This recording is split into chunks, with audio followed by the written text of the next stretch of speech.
Stories of Futures Past presents 5 stories featuring superhuman powers. Glowworm by Harlan Ellison.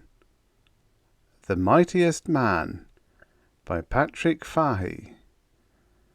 Pythias by Frederik Pohl.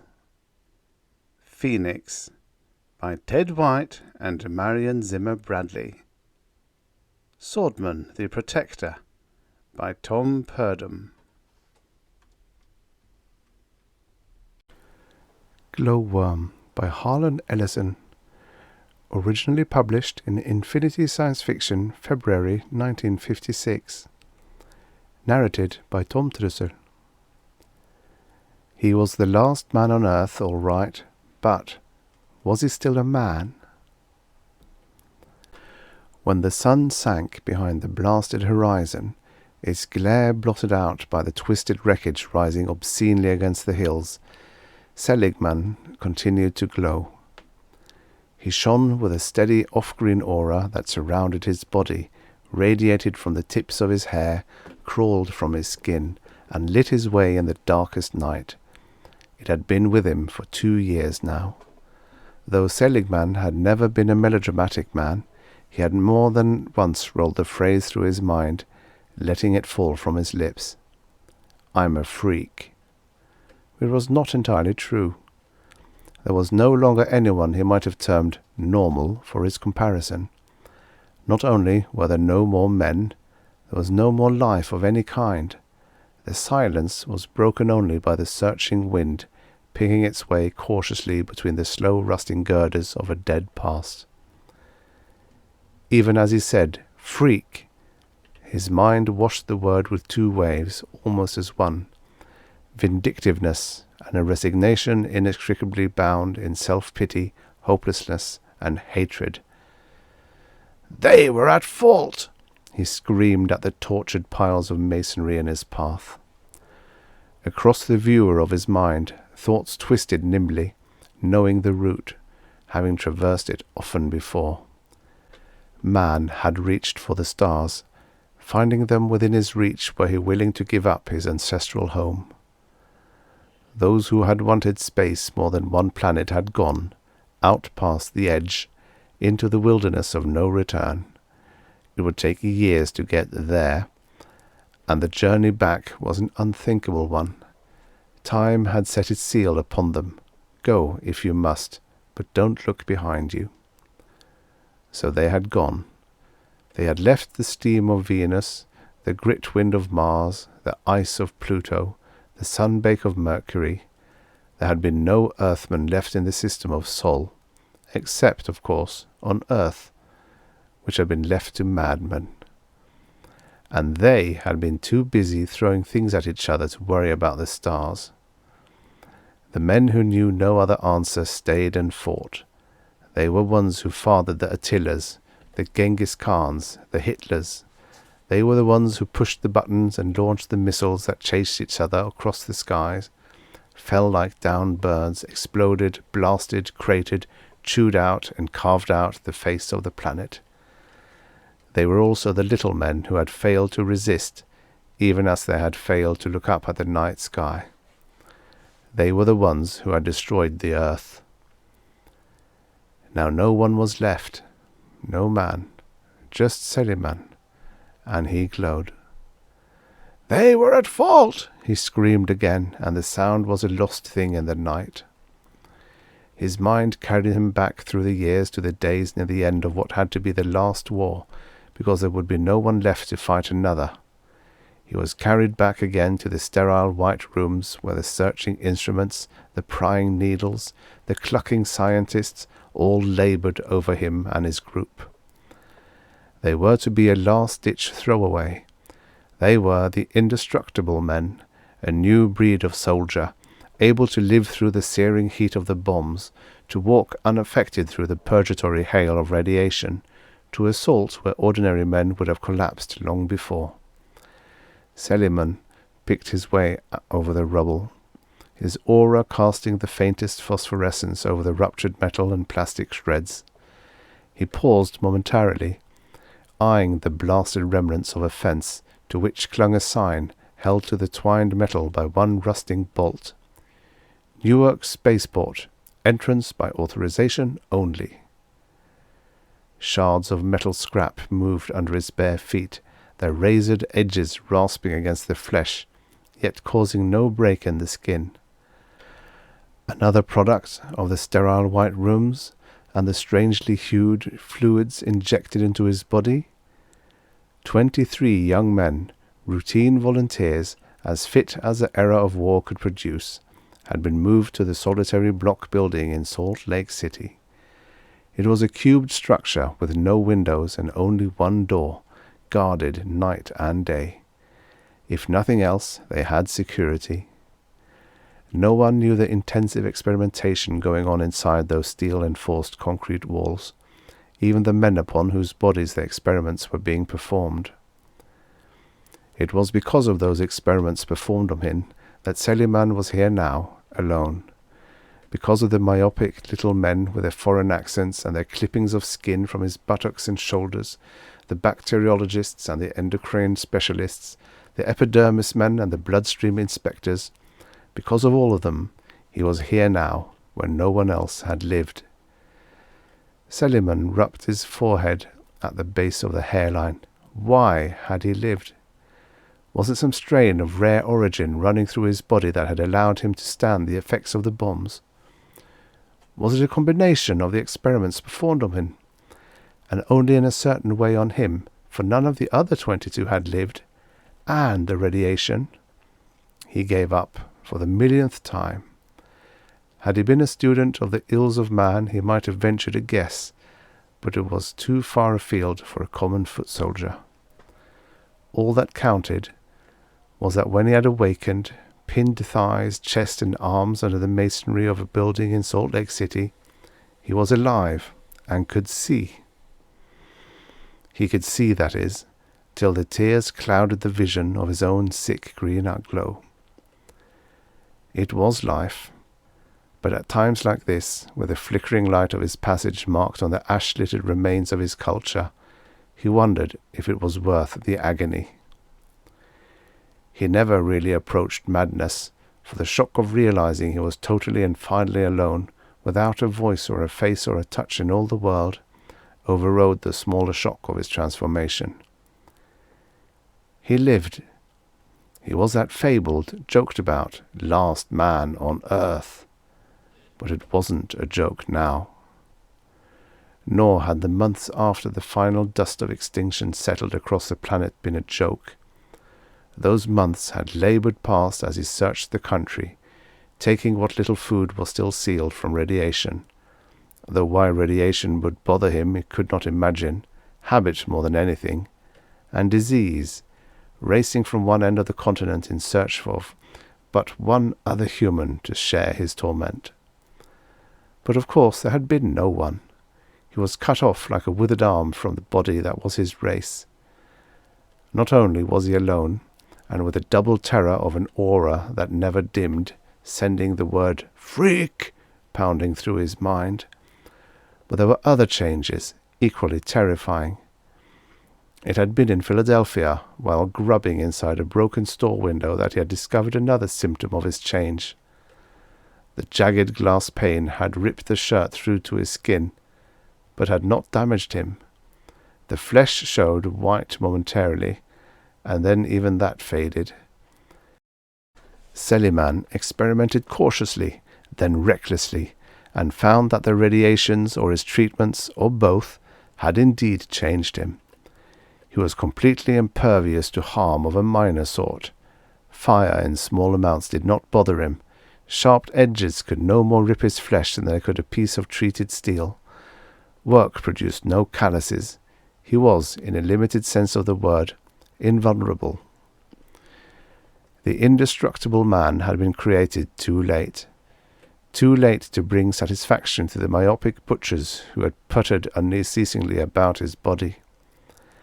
Perhaps had they managed to survive, they might still not comprehend what had occurred. It was too much like the product of a wild conscience. But that had not lessened his agony. Loneliness can be a powerful thing, more consuming than hatred, more demanding than mother love, more driving than ambition. It could, in fact, drive a man to the stars. Perhaps it had been a communal yearning within his glowing breast, perhaps a sense of the dramatic, or at last vestige of that unconscious debt all men owe to their kind. Perhaps it was simply an urge to talk to someone. Seligman summed it up without soul-searching in the philosophy. I can't be any worse off than I am now, so why not? It didn't matter, really. Whatever the reason, he knew by the time his search was over that he must seek men out, wherever in the stars they might be, and tell them. He must be a messenger of death to his kin beyond the earth. They would mourn little, he knew, but still he had to tell them. He would have to go after them and say, "Your fathers are gone. Your home is no more. They played the last hand of that most dangerous of games and lost. The earth is dead." He smiled a tight, grim smile as he thought, "At least I won't have to carry a lantern to them. They'll see me coming by my own glow. Glow, little glow-worm, glimmer, glimmer." Seligman threaded his way through the tortured wreckage and crumpled metalwork of what had been a towering structure of shining planed glass and steel and plastic. Even though he knew he was alone, Seligman turned and looked back over his shoulder, sensing he was being watched. He had had that feeling many times, and he knew it for what it was. It was death, standing straggle-legged over the face of the land, casting shadow and eternal silence upon it. The only light came from the lone man stalking toward the rocket standing sentry like a pillar of January ice in the center of the blast area. His fingers twitched as he thought of the 2 years' work that had gone into erecting that shaft of beryllium. Innumerable painstaking trips to and from the junk heaps of that field, pirating pieces from other ships, liberating cases of parts from bombed-out storage sheds, relentlessly forcing himself on, even when exhaustion cried its claim.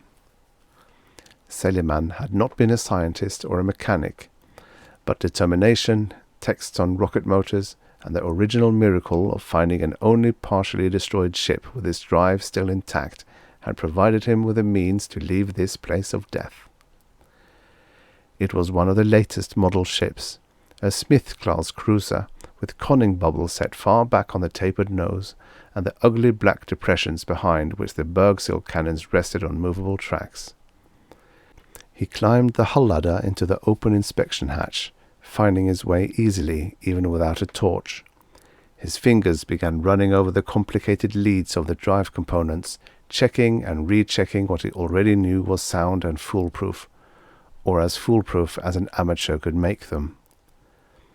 Now that it was ready, and all that remained were these routine check tests and loading the food for the journey, he found himself more terrified of leaving than of remaining alone till he died, and when that might be with his stamina, he had no idea. How would they receive a man as transformed as he? Would they not instinctively fear, mistrust, despise him? Am I stalling? The question suddenly formed in his mind, causing his shore inspection to falter. Had he been purposely putting the takeoff date further and further ahead, using the checks and other tasks as further attempts to stall? His head began to ache with the turmoil of his thoughts. Then he shook himself in disgust. The tests were necessary. It was stressed repeatedly in all of the text lying about the floor of the drive chamber. His hands shook, but that same impetus which had carried him for 2 years forced him to complete the checkups. Just as dawn oozed up over the outline of the tatters that had been New York, he finished his work on the ship. Without pause, sensing he must race, not with time, but with the doubts ranging inside him, he climbed back down the ladder and began loading food boxes. They were stacked neatly to one side of a hand-powered lift he had restored. The hard rubber containers of concentrates and the bulbs of carefully sought-out liquids made an imposing and somewhat perplexing sight. Food is the main problem, he told himself. If I should get past the point of no return and find my food giving out, my chances would be nil. I'll have to wait till I can find more stores of food. He estimated the time needed for the search and realized it might be months, perhaps even another year, till he had accrued enough from the wasted stores within any conceivable distance. In fact, finding a meal in the city after he had carted box after box of edibles out to the rocket had become an increasingly more difficult job. Further, he suddenly realized he had not eaten since the day before. The day before? He had been so engrossed in the final touches of the ship he had completely neglected to eat. Well, it had happened before, even before the blast. With an effort he began to grope back, trying to remember the last time he had eaten. Then it became quite clear to him. It leapt out and dissolved away all the delays he had been contriving. He had not eaten in 3 weeks. Seligman had known it, of course, but it had been buried so deeply that he only half feared it. He had tried to deny the truth, for when that last seemingly insurmountable problem was removed, there was nothing but his own inadequacies to prevent his leaving. Now it came out, full bloom. The treatments and radiation had done more than make him merely impervious to mild perils. He no longer needed to eat. He boggled at the concept for a moment, shaken by the realization that he had not recognized the fact before.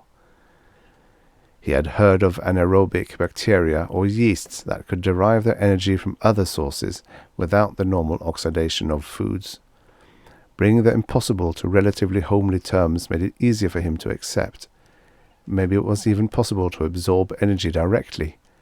At least he felt no slightest twinge of hunger, even after 3 weeks of back-breaking work without eating. Probably he would have to take along a certain amount of proteins to replenish the body tissue he expended. But as for the bulky boxes of edibles dotting the space around the ship, most were no longer a necessity. Now that he had faced up to the idea that he had been delaying through fear of the trip itself, and there was nothing left to stop his leaving almost immediately, Seligman again found himself caught up in the old drive. He was suddenly intent on getting the ship into the air and beyond. Dusk mingled with the blotching of the sun before Seligman was ready. It had not been stalling this time, however. The sorting and packing of needed proteins took time, but now he was ready. There was nothing to keep him on Earth. He took one last look around. It seemed the thing to do. Sentimentalism was not one of Seligman's more outstanding traits, but it did it in preparation for anyone who might ask him, what did it look like at the end? It was with a twinge of regret that he brought the fact to mind. He had never really looked at his sterile world in the 2 years he had been preparing to leave it. One became accustomed to living in a pile of rubble, and after a bit it no longer offered even the feel of an environment. He climbed the ladder into the ship, carefully closing and dogging the port behind him. The chair was ready, webbing flattened back against the deep rubber pile of its seat and backrest. He slid into it and swung the control box down on its ball swivel to a position before his face. He drew the top webbing across himself and snapped its triple lock clamps into place. Seligman sat in the ship he had not even bothered to name, fingers groping for the actuator button on the arm of the chair, glowing all the while, weirdly in the half-light of the cabin. So this was to be the last picture he might carry with him to the heavens, a bitter epitaph to a race misspent. No warning. It was too late for such puny action. All was dead and haunted on the face of the earth. No blade of grass dared rise, no small life murmured in its burrows and caves in the oddly dusty skies, or for all he knew, to the very bottom of the Cayman Trench. There was only silence, the silence of a graveyard. He pushed the button. The ship began to rise waveringly. There was a total lack of the grandeur he remembered when the others had left.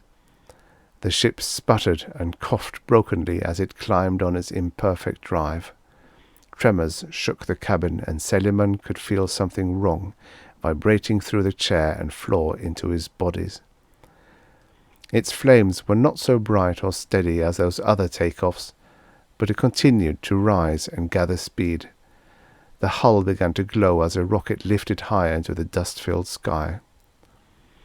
Acceleration pressed down on Seliman, though not as much as he had expected. It was merely uncomfortable, not punishing. Then he remembered that he was not of the same stamp as those who had preceded him. His ship continued to pull itself up out of the Earth's atmosphere. The hull oranged, then turned cherry, then straw yellow, as the coolers within its skin fought to counteract the blasting fury. Again and again, Seliman could feel the wrongness of the climb. Something was going to give. As the bulkheads to his right began to strain and buckle, he knew what it was.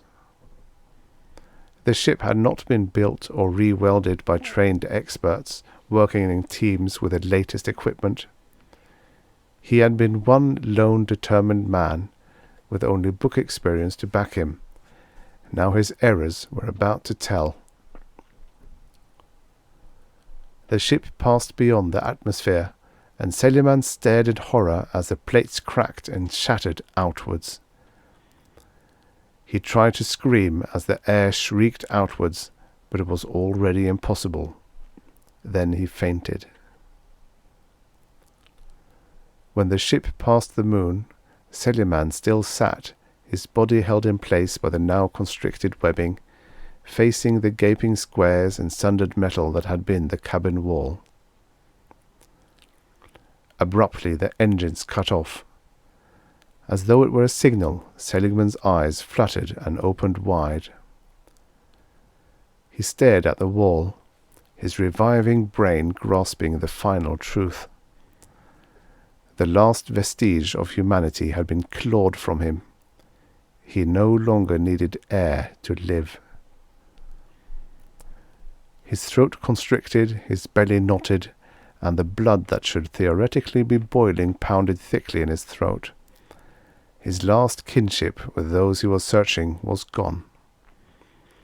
If he had been a freak before, what was he now?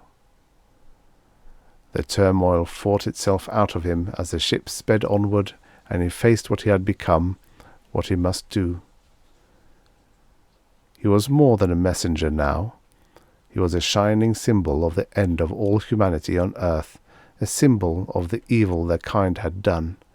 The men out there would never treasure him, welcome him, or build proud legends around him.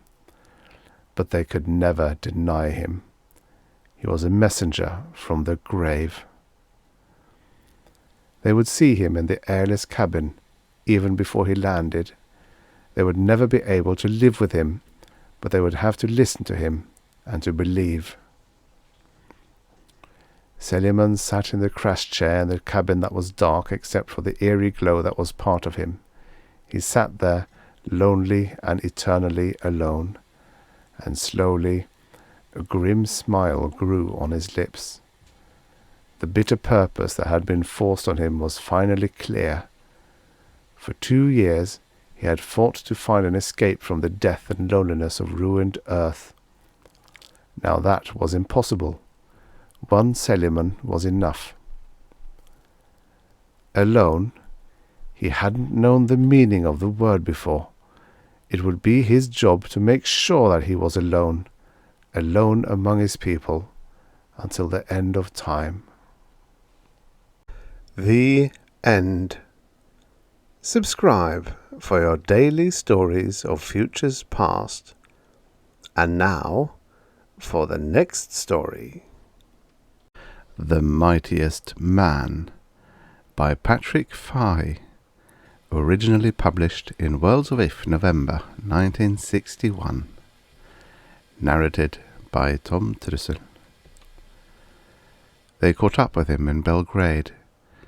The aliens had gone by then, only a few shining metal huts in the Siberian tundra giving mute evidence that they had been anything other than a nightmare.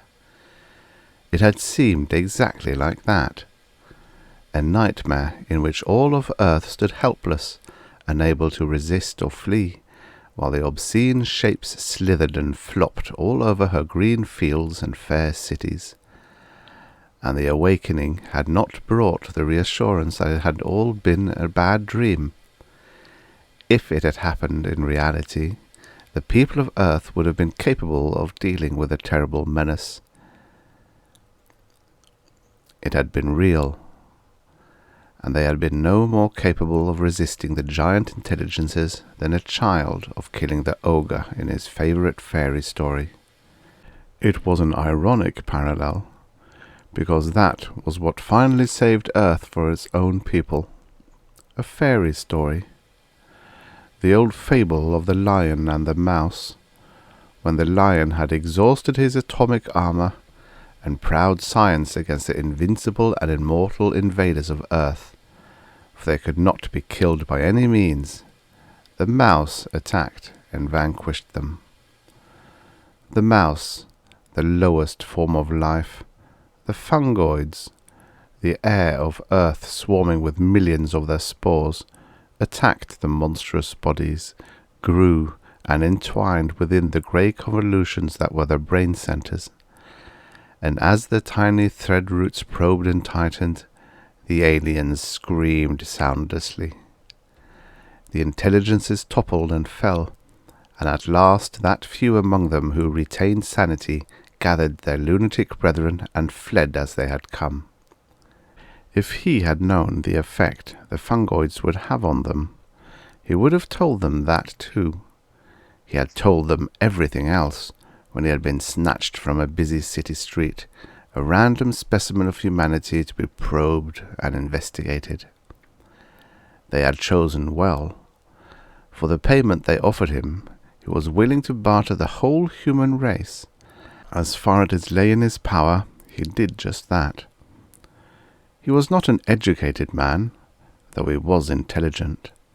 It was child's play to them to strip his mind bare, but they had to know the intangibles too, the determined will of humanity to survive, the probabilities of the pattern of human behavior in a situation which humanity had never before faced. He told them all he could, gladly and willingly. He would have descended to any treachery for the vast glittering reward they tempted him with. It wasn't easy for the Yugoslavs to guard him, and, anyway, their hearts weren't in the task. His treachery, the ultimate treason, the betrayal of the whole human race, was commonly known. Inevitably the mob got him, and killed 3 policemen in the process. When they had sated their anger a little, and the traitor had lost most of his clothes and the thumb of his right hand, they dragged him to the junction where the Danube meets Sava, and held him under the grey waters with long poles, as if he was some poisonous reptile. He lay supinely on the bed of the river, and smiled evilly, while 100,000 people writhed in neural agony. 24 hours later, the neural plague had spread to Zagreb and into Albania as far as Tirana. When it crossed to Legon in Italy, the Balkans had 20 million lunatics, and the Danube was an artificial lake 100 miles wide. They had used a clean bomb, so they were able to bring a loudspeaker van to its edge and boom at him to come out. He allowed them to do that for some inscrutable reason, perhaps to demonstrate that his powers were selective. Then it seemed he got tired of the farce, and cruel fingers twined themselves into the nerve centres of the President of Italy and the Prime Minister of the Government of United Europe. He made them dance a horrible twisted pas de deux on the banks of the Danube for his perverted amusement. Then he released them, and released the millions of gibbering, twitching idiots that inhabited southern Europe, and he came out of the riverbed in which he had lain for 48 hours. he walked alone through the deserted streets of Belgrade until he came to the United Nations building. There he told a very brave lieutenant that he was willing to stand trial any place in the world they wished. For 3 days nobody came to arrest him. He sat alone with the lieutenant in the peopleless city of Belgrade and waited for his captors. They came then, timidly reassured by his non-violence. While he talked to them pleasantly, the citizens of London and Paris suddenly began to dance jerky and grotesque jigs on the pavements of their cities. In the same moment, the Chief Justice of the Court of the Nations, at a cocktail party in Washington, writhed in the exquisite pain of total muscle cramp, his august features twisted into a mask of abject fear. The trial itself was a legal farce. The prisoner promptly pleaded guilty to the charge of betraying mankind to an alien race, but he didn't allow them to question him. When one lawyer persisted in face of his pleasant refusals, he died suddenly in a cramped ball of screaming agony.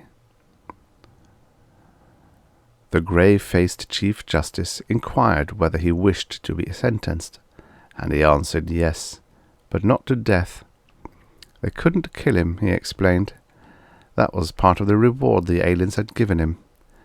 The other part was that he could kill or immobilize anybody in the world, or everybody, from any distance. He sat back and smiled at the stricken courtroom. Then he lost his composure and his mouth twitched.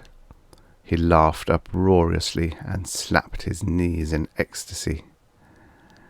It was plain that he was fond of a joke. An anonymous lawyer stood up and waited patiently for his merriment to subside. If this was true, he asked, why had not the aliens used this power? Why had they simply not killed off the inhabitants and taken over the vacant planet? The traitor gazed kindly at him, and a court stenographer who had cautiously picked up a pencil returned agonizingly to her fetal position and that way died. The traitor looked at his fingers and shrugged. The thumb that had been snapped off in the mob's frenzy was more than half grown again. They needed slaves, he said simply. And at the end, while some of them were still sane? The traitor raised his eyebrows, giving him his full courteous attention. The lawyer sat down abruptly, his question unfinished. The creature who had betrayed his own race smiled at him and permitted him to live. He even completed the question for him and answered it. Why did they not kill then? They had something else on their minds. Fungoids. He laughed uproariously at his macabre joke. And in their minds too. The lawyer's blue eyes gazed at him steadily, and he stopped laughing. In the bated hush of the courtroom, he said softly, What a pity I'm not an alien too. You could have fungoids destroy me. He laughed again helplessly, the tears running down his cheeks. The Chief Justice adjourned the court then, and the prisoner sauntered to his comfortable quarters in front of his frightened guards. That night, in his own living room, the Chief Justice danced an agonized fandango in front of his horror-stricken wife, and the anonymous lawyer sat in his apartment, staring at the blank wall. He was glad the aliens had not made the traitor telepathic too. He had found the chink in his armor. The neural paralysis, the murders by remote control, were acts of a conscious will.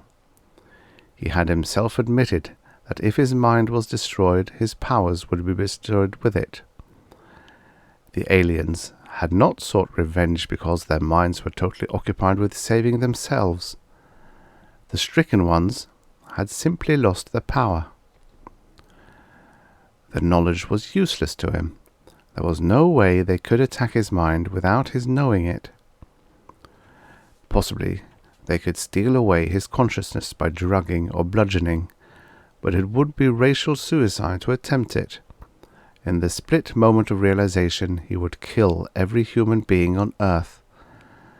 There would be nobody left to operate on his brain, to make him a mindless, powerless idiot for the rest of time.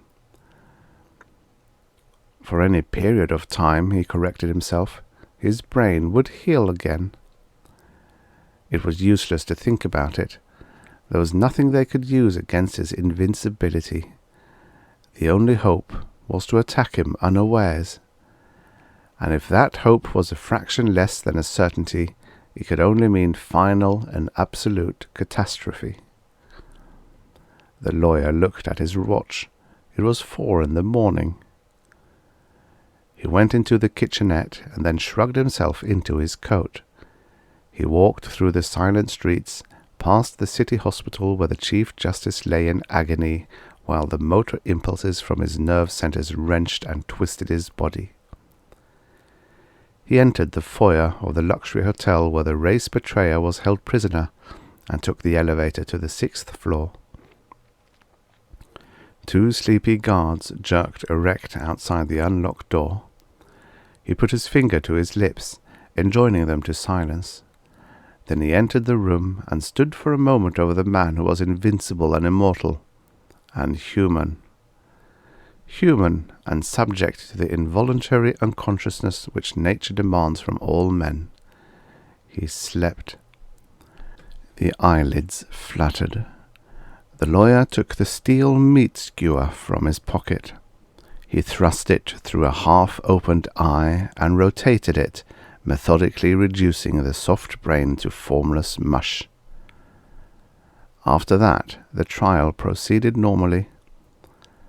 The prisoner stared vacantly in front of him, and all his movements had to be directed.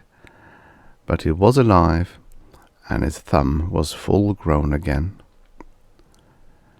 It was the lawyer that noticed this and pointed out the implications.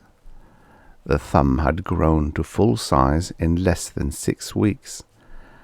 They must regard that as their maximum period of immunity. They ruminated over it for another 4 days. The question was a tricky one, for malignant immortality was beyond human solution. It was not just a matter of dealing out punishment. The problem now was the protection of the race from sudden annihilation. An insolvable problem, but one that must be solved. They could only do their best. He was sentenced to life imprisonment, with a special feature. It was decided he should be guillotined once a month, as long as he lived.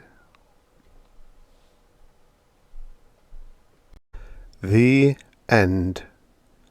Subscribe for your daily stories of futures past. And now, for the next story. Pythias by Frederik Pohl. Originally published in Galaxy, February 1955. Narrated by Tom Trussel. I am sitting on the edge of what passes for a bed. It is made of loosely woven strips of steel, and there is no mattress, only an extra blanket of thin olive drab. It isn't comfortable, but of course they expect to make me still more uncomfortable. They expect to take me out of this precinct jail to the district prison, and eventually to the death house. Sure, there will be a trial first, but that is only a formality. Not only did they catch me with a smoking gun in my hand and Connaught bubbling to death through the hole in his throat, but I admitted it. I, knowing what I was doing, with, as they say, malice aforethought, deliberately shot to death Lawrence Connaught. They execute murderers, so they mean to execute me. Especially because Lawrence Connaught had saved my life. Well, there are extenuating circumstances. I do not think they would convince a jury. Connaught and I were close friends for years. We lost touch during the war. We met again in Washington, a few years after the war was over. We had, to some extent, grown apart. He had become a man with a mission. He was working very hard on something, and he did not choose to discuss his work, and there was nothing else in his life on which to form a basis for communication. And, well, I had my own life too. It wasn't scientific research in my case. I flunked out of med school, while he went on. I'm not ashamed of it. It is nothing to be ashamed of. I simply was not able to cope with the messy business of carving corpses. I didn't like it. I didn't want to do it, and when I was forced to do it, I did it badly. So, I left. Thus, I have no string of degrees, but you don't need them in order to be a Senate guard. Does that sound like a terribly impressive career to you? Of course not, but I liked it. The senators are relaxed and friendly when the guards are around, and you learn wonderful things about what goes on behind the scenes of government.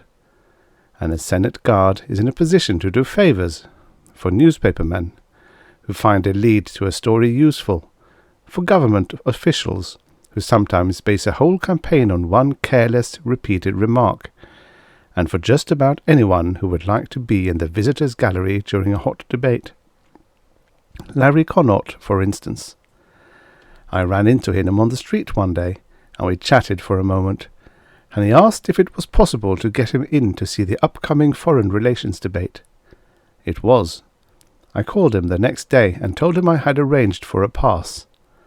And he was there, watching eagerly with his moist little eyes, when the secretary got up to speak, and there was that sudden unexpected yell, and the handful of Central American fanatics dragged out their weapons and began trying to change American policy with gunpowder. You remember the story, I suppose. There were only 3 of them, 2 with guns, 1 with a hand grenade. The pistol men managed to wound 2 senators and a guard. I was right there, talking to Connaught. I spotted the little fellow with a hand grenade and tackled him. I knocked him down, but the grenade went flying, pin pulled, seconds ticking away. I lunged for it. Larry Connaught was ahead of me. The newspaper stories made heroes out of both of us. They said it was miraculous that Larry, who had fallen right on top of the grenade, had managed to get it away from himself and so placed that when it exploded, no one was hurt. For it did go off, and the flying steel touched nobody. The papers mentioned that Larry had been knocked unconscious by the blast. He was unconscious all right. He didn't come to for 6 hours, and when he woke up, he spent the next whole day in a stupor. I called on him the next night. He was glad to see me. "That was a close one, Dick," he said. "Take me back to Tarawa." I said, "I guess you saved my life, Larry." "Nonsense, Dick. I just jumped. Lucky, that's all." "The papers said you were terrific. They said you'd moved so fast nobody could see exactly what happened." He made a deprecating gesture, but his wet little eyes were wary. "Nobody was really watching, I suppose." "I was watching," I told him flatly. He looked at me silently for a moment. "I was between you and the grenade," I said. "You didn't go past me, over me, or through me, but you were on top of the grenade." He started to shake his head. I said, "Also, Larry, you fell on the grenade. It exploded underneath you. I know because I was almost on top of you, and it blew you clear off the floor of the gallery. Did you have a bulletproof vest on?" He cleared his throat. "Well, as a matter of—" "Cut it out, Larry. What's the answer?" He took off his glasses and rubbed his watery eyes. He grumbled. "Don't you read the papers? It went off a yard away." "Larry," I said gently, "I was there." He slumped back in his chair, staring at me. Larry Connaught was a small man, but he never looked smaller than he did in that big chair, looking at me, though I was Mr. Nemesis himself. Then he laughed. He surprised me. He sounded almost happy. He said, "Well, hell, Dick, I had to tell somebody about it sooner or later. Why not you?" I can't tell you all of what he said. I'll tell most of it, but not the part that matters. I'll never tell that part to anybody. Larry said, "I should have known you'd remember." He smiled at me ruefully, affectionately. "Those bull sessions in the cafeterias, eh? Talking all night about everything. But you remembered. You claimed that the human mind possessed powers of psychokinesis." I said, "You argued that just by the mind, without moving a finger or using a machine, a man could move his body anywhere, instantly. You said that nothing was impossible to the mind." I felt like an absolute fool saying those things. They were ridiculous notions. Imagine a man thinking himself from one place to another. But I had been on that gallery. I licked my lips and looked to Larry Connaught for confirmation.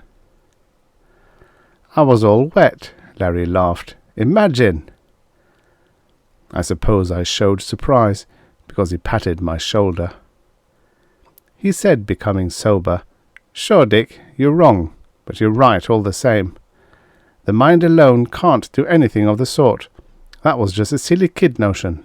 But," he went on, "but there are, well, techniques, linking the mind to physical forces, simple physical forces that we all use every day, that can do it all. Everything. Everything I ever thought of, and things I haven't found out yet. Fly across the ocean? In a second, Dick. Wall off an exploding bomb? Easily. You saw me do it. Oh, it's work. It takes energy. You can't escape natural law. That was what knocked me out for a whole day. But that was a hard one. It's a lot easier, for instance, to make a bullet miss its target. It's even easier to lift the cartridge out of the chamber and put it in my pocket so that the bullet can't even be fired. Want the crown jewels of England? I could get them, Dick." I asked, "Can you see the future?" He frowned. "That's silly. This isn't How about reading minds?" Larry's expression cleared. "Oh, you're remembering some of the things I said years ago. No, I can't do that either, Dick. Maybe some day, if I keep working at this thing. Well, I can't right now. There are things I can do, though, that are just as good." "Show me something you can do," I asked. He smiled. Larry was enjoying himself. I didn't begrudge it to him. He had hugged this to himself for years, from the day he found his first clue, through the decade of proving and experimenting, almost always being wrong, but always getting closer. He needed to talk about it. I think he was really glad that, at last, someone had found him out. He said, "Show you something." "Why, let's see, Dick." He looked around the room, then winked. "See that window?" I looked. It opened with a slither of wood and a rumble of sash weights. It closed again. "The radio," said Larry. There was a click, and his little set turned itself on. "Watch it." It disappeared and reappeared. "It was on top of Mount Everest," Larry said, panting a little. The plug on the radio's electric cord picked itself up and stretched toward the baseboard socket, then dropped to the floor again. "No," said Larry, and his voice was trembling. "I'll show you a hard one. Watch the radio, Dick. I'll run it without plugging it in. The electrons themselves." He was staring intently at the little set. I saw the dial light go on, flicker, and hold steady. The speaker began to make scratching noises. I stood up, right behind Larry, right over him. I used the telephone on the table beside him. I caught him right beside the ear, and he folded over without a murmur. Methodically, I hit him twice more, and then I was sure he wouldn't wake up for at least an hour. I rolled him over and put the telephone back in its cradle. I ransacked his apartment. I found it in his desk, all his notes, all the information, the secret of how to do the things he could do. I picked up the telephone and called the Washington police. When I heard the siren outside, I took out my service revolver and shot him in the throat. He was dead before they came in. For, you see, I knew Lawrence Connaught. We were friends. I would have trusted him with my life, but this was more than just a life. 23 words told how to do the things that Lawrence Connaught did. Anyone who could read could do them. Criminals, traitors, lunatics. The formula would work for anyone. Lawrence Connaught was an honest man and an idealist, I think. But what would happen to any man when he became God? Suppose you were told 23 words that would let you reach into any bank vault, peer inside any closed room, walk through any wall. Suppose pistols could not kill you. They say power corrupts, and absolute power corrupts absolutely. And there can be no more absolute power than the 23 words that can free a man of any jail or give him anything he wants. Larry was my friend, but I killed him in cold blood, knowing what I did, because he could not be trusted with a secret that could make him king of the world. But I can. The end. Subscribe for your daily stories of futures past. And now for the next story. Phoenix by Ted White and Marion Zimmer Bradley. Originally published in Amazing Stories, February 1963. Narrated by Tom Trussel. He lived. He was aware. He was everything in his world. He was. Flames wrapped themselves around his body, pouring sinuously around him. For a few seconds, as he stood in the centre of the floor, he writhed, pure reflex. Then he relaxed and gave himself up to the heady luxury of the roaring fire which clothed his body. He basked in flames. His mind was afire too. It feels like satin ice. No, it's different. It was something new. His senses were still adjusting themselves to the new reality, and his mind contained no images with which to compare it. He didn't see or hear Fran open the door. "Max!" He shook his flaming body, and a few brief cinders fell away in sparks. Then, suddenly, he had snuffed out the aura of flames. He was standing nude on a smoking carpet, grinning tentatively at the girl. He swallowed and said, "Hell of a time for you to show up, Fran." She seemed to stare at him without seeing him, her face taut, without expression. He blinked, slowly coming down or up to reality again. Good God, yes, she thought he had been burning up. The odour of the carpet, it smelled like scorching hair.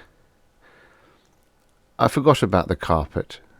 He watched her glance down at it. Acrid smoke still curled away from 2 singed bare patches where he had been standing. Slowly, Fran raised her eyes back to his. She said, "Max." She took one faltering step toward him. Then she crumpled and swayed forward. He caught her in his arms as she fell, straining her close. The physical contact of their bodies brought him back to the level of reality again, to a complete realization of Fran's plight. He tried to make his grip as firm, as reassuring as he could, to bring her back to a world in which men were not, 1 minute, cloaked in streaming flame, and the next minute alive and human and— "Max," she straightened, "you don't have any clothes on." "I know. I lose more pyjamas that way," he said lightly, keeping his voice casual. Sit down, Fran, and I'll put on a pair of pants at least. Her face was chalk white. The colour had drained from her mouth, leaving the lipstick like paint on a corpse. She was rigid with shock. She hardly seemed to hear him, and to let him lead her, like a child, to the sofa. Oh, God, why did she have to come in just now? Lie down here for a minute, Fran. Here, put your feet up on the arm. Fran, it's all right. I'm all right. Take it easy now. I'll be right back. He retreated into the bedroom, quietly closed the door behind him, and leaned against it for a moment. His whole body slumped. The room was quiet, just a third-floor bedroom in an old house, now a converted rooming house for students, half filled with sunlight. Max heard his own breathing loud in the silence, looking down at his naked body, then at his pants, draped over the bed. He stared at them and closed his eyes.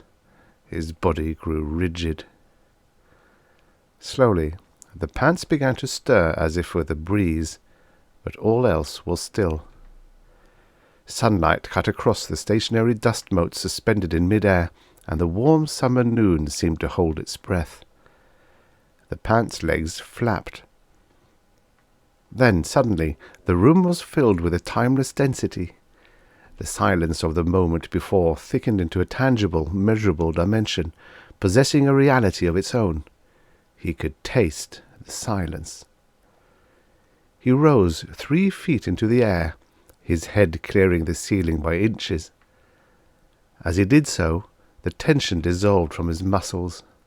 He lay loose flung on the air and watched articles of clothing, first his briefs, then pants, sweatshirt, socks, and finally shoes, moving to him and draping themselves over, around, up, and onto his body, flowing onto him as if themselves fluid. The door opened before he reached it. He took a deep breath, set his feet on the floor, and walked into the other room. Fran started upright as he came in and flinched away. "Fran, are you afraid of me?" She nodded, moving her mouth mutely. "Easy, for God's sake, easy." The girl's on the ragged edge of hysterics. Take the light touch. "Afraid of me? Now that I'm fully clothed again and didn't even attempt felonious rape." "Don't laugh," she said, finding her voice. "I know what you're trying to do, but don't. And don't tell me that I didn't see what I saw." Her eyes moved quickly, a little rabbit movement, to the charred carpet and away again. "Fran." He seated himself beside her and took her face in his hands. "I'm not denying anything. What you saw, it happened, yes, but it wasn't—" He ran out of words. "I'm not crazy, and it wasn't an illusion." "Okay, then. I'm a warlock. I weave dark spells. I've sold my soul to the devil. Do you like that any better?" He flung the words at her bitterly. "Are you, Max?" she asked softly, when he had run down. "I don't know. I don't. Fran." He fell against her and felt her arms reach out for him, hold him as he collapsed at her side. The touch did what words had failed to do. He felt the rigid, frozen fright flow out of her as she held him, hard, clasping his spent body in her arms. With a sigh, she drew his head against the softness of her breast and let him lie there. This was the best way. It had come to him without words. Perhaps there were no words. But what had he done to Fran, to this shy girl who held him now so tightly? He sensed, through the tension of her terror and its release, that she loved him. Did he love her? When he had asked himself that, he could not answer. Yet now, in his response to her, he sensed his own answer. Words, more words.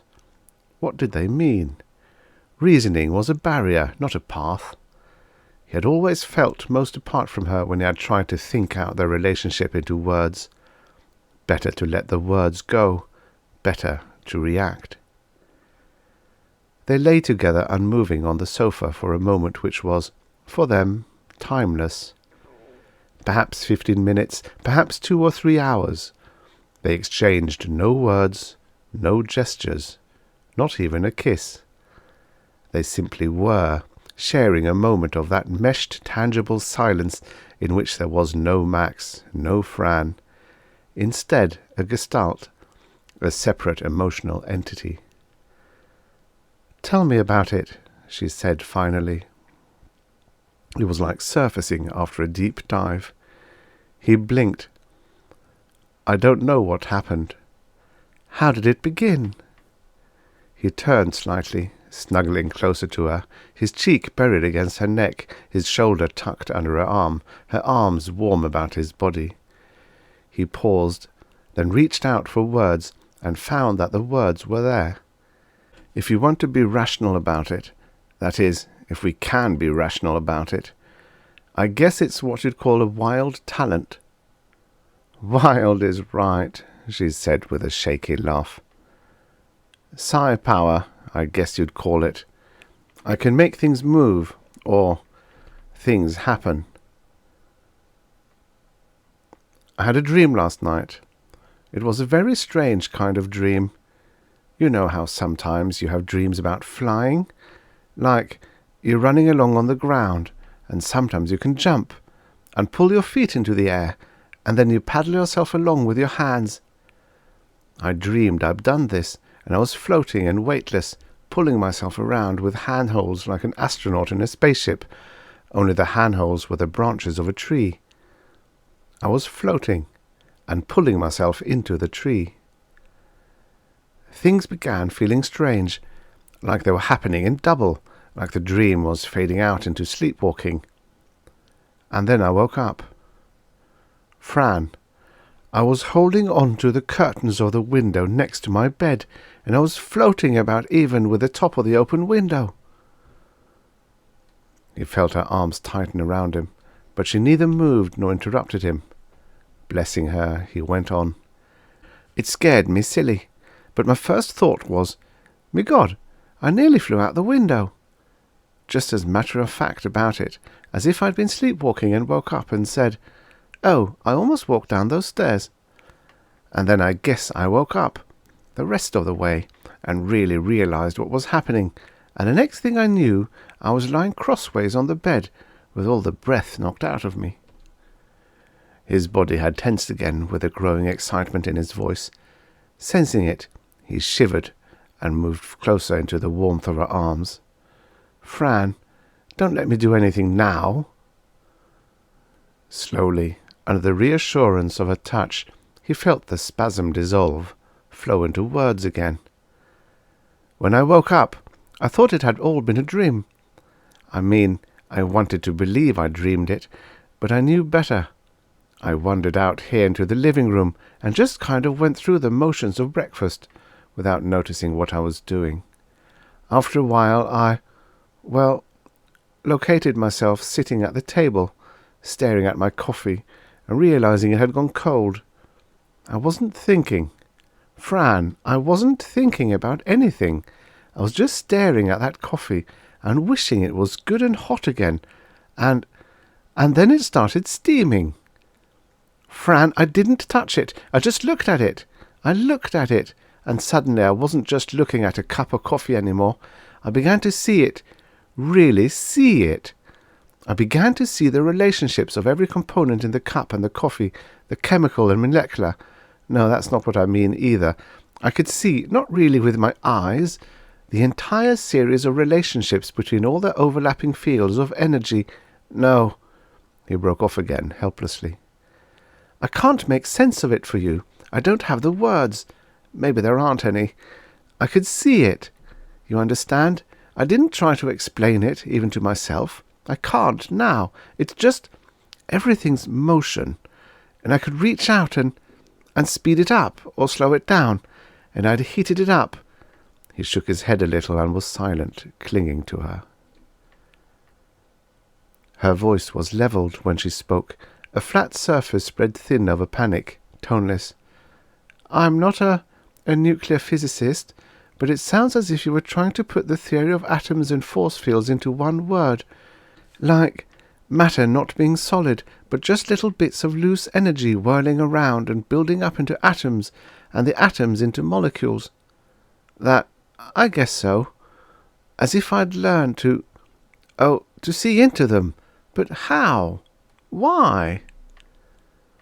It takes in a lot of territory, she said, still the flat, stretched, toneless voice. Just to wake up and find out you had it, whatever it was. He hardly heard. He drew himself upright, his hands clasped, tensing, searching for words. Like ice and water and steam are all the same thing, only we see them differently. We just see different aspects of the same thing, and it's all the same, all this motion, and I could control it. I could control everything. Max. Yes, I know, it's frightening. I'm still afraid, and I think I've been afraid ever since I woke up from that dream.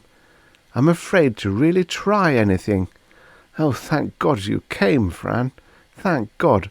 I think I'd have cracked up if you hadn't. But the moment of complete and intense rapport was gone. Fran had drawn away from him again, and he felt cold and afraid. He had said too much.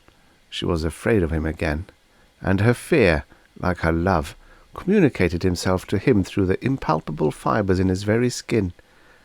He soaked up her fear and babbled it forth again. I've been afraid to really try anything, because that's playing God. I've been doing parlour tricks, Fran, because I haven't really wanted to face the fact that I could do so much more than that. Think about it. I turned the air around myself to flames, and burned off my pyjamas before I thought to do more than protect my body, because that was sort of wild and weird and ego-inflating. I wished my clothes on, and levitated, and moved things around. But these are little things, petty things. But Fran, I could have done so much more. I could wipe out war. There are 1,000 ways I could do it. I could feed the starving and house the homeless. Hell, that's minuscule. I could change this whole damn planet. I could change myself, make my body so I could go anywhere in the whole physical universe. Fran, I could be God. His whole body shook. I could be God, and I'm playing with burning carpets. Fran, oh Fran, it's too much for me. I'm not God. I don't want it. I'm too small for it. I wished it was only a dream, and I could only really wake up and find it never happened. Oh, Fran, tell me what I am. Tell me what to do. Aware only of pain and terror, he felt his face wet and did not even know he was sobbing. You're Max, Fran wept. You're Max, and I love you. Again the touch calmed him. He clutched at her desperately, clinging to reality, to the wholeness and rightness of her body in his arms, in a sort of senseless terror lest that, too, should dissolve suddenly into a flux of intermingling atoms and force fields. He was aware only of Fran, close and warm against him, their mingling breath, his own rising hunger and need. He wanted to melt into her, lose himself in her flesh and her reality. The clothes she was wearing separated them, were a senseless intrusion into his longing for contact, for oneness.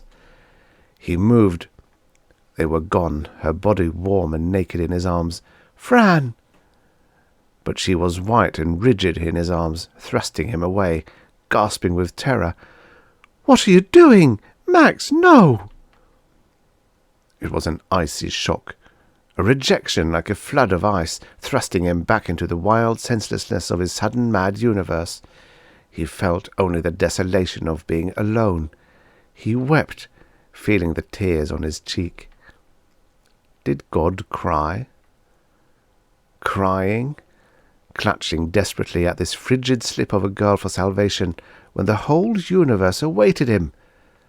He pushed himself up, away from her. He heard her voice as if from a great distance, making words, but he was past words.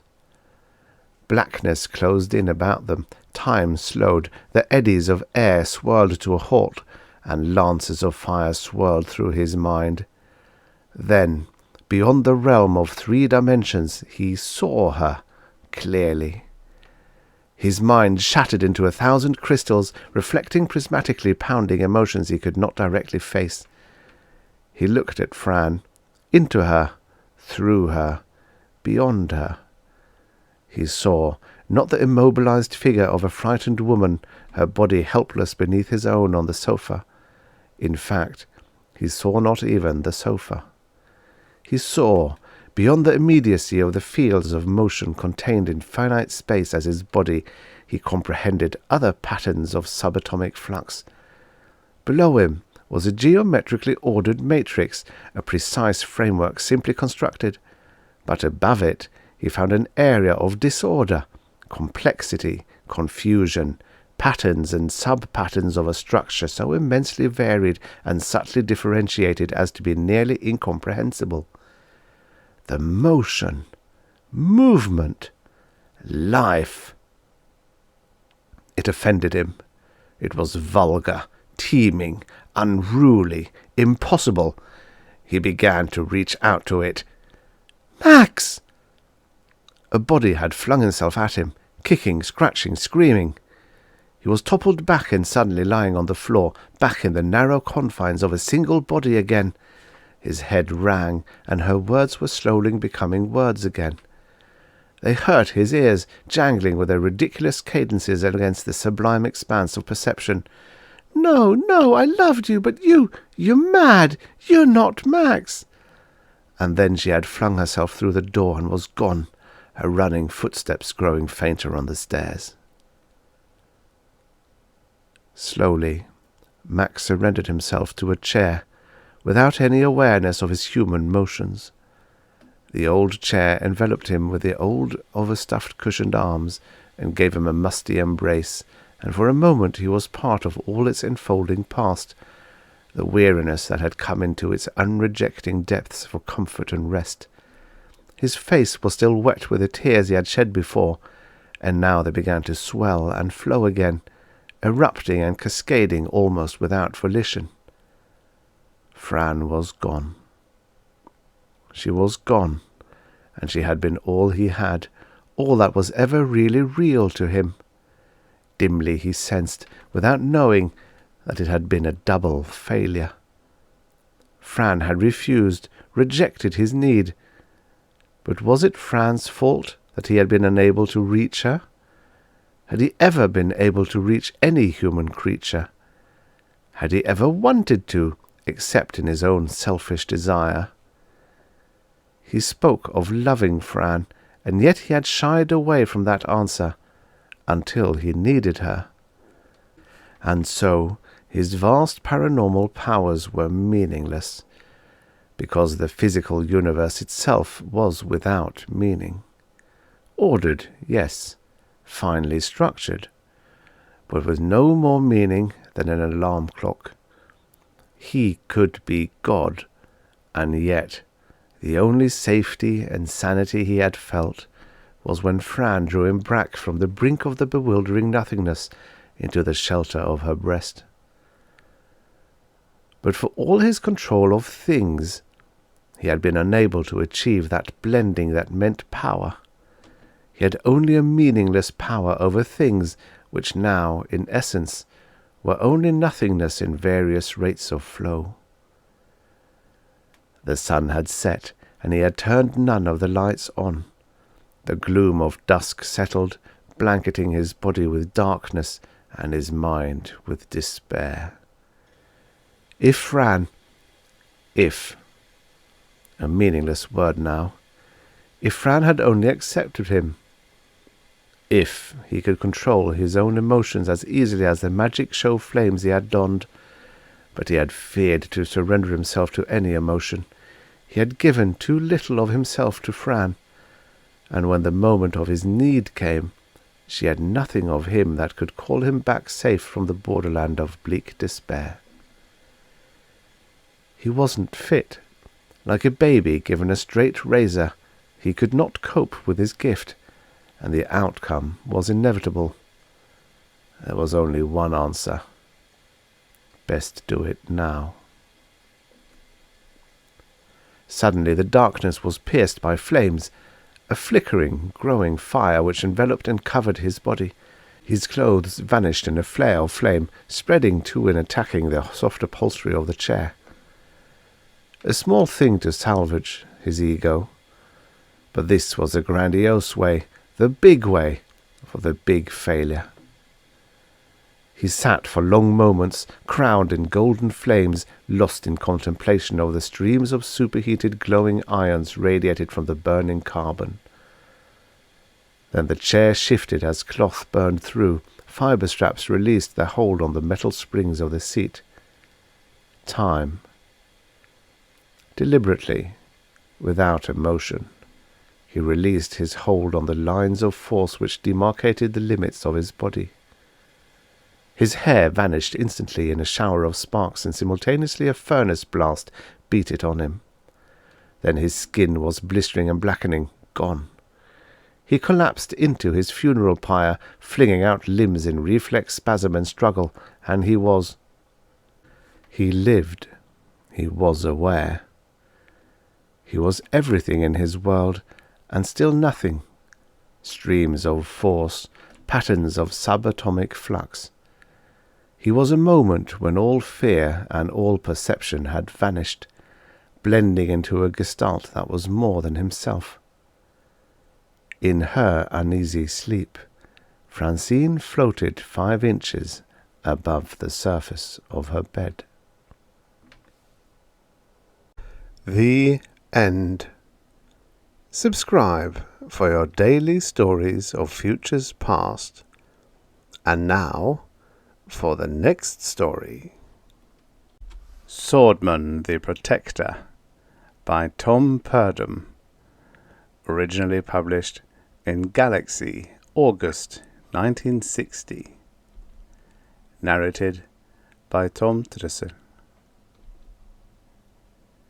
In a beer hall on the 81st floor of the Hotel Mark Twain, 14 men held an adolescent girl prisoner. "I'll go up there by myself," Sordman said. He was a big young man with sloppy black hair and a red beard. His fashionably ornate clothes covered the body of a first-class talent. Disciplined training, plus drugs and his natural gift, had made him one of the 4 truly developed psionic adepts in the world. With drugs and preparation, he could command the entire range of psi powers. Without drugs, he could sense the emotions and sometimes the general thought patterns of the people near him.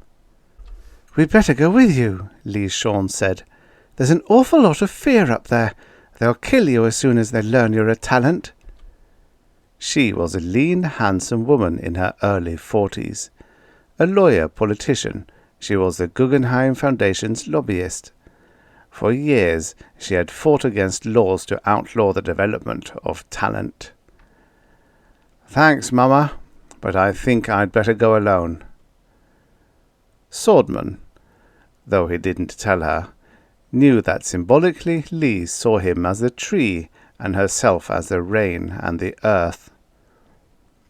"Go ahead and laugh," George Aaron said, "but you'll need big medicine to fight that fear. Lee's symbolic place in your psyche is important." "I've thought it over," Sordman said. "I'll depend on God and nothing else." He felt George's mind squirm. As a psychologist, George accepted Sordman's Zen Christian faith because Sordman needed it to control the powers of his talent. But George himself was a confirmed skeptic. The men up there were scared. Sordman knew he would die if he lost control. But Lee and George were scared too. Even now, standing in the park in early morning, their fear battered at his mind. He thought about swimming in the ocean. He made his skin remember salted wind. The real Atlantic, a mile away, helped the illusion. It was the right symbol. He felt his friend's calm. "Let him go," George said. "He's manipulating us," Lee said. "I know, but let him go." Sordman laughed.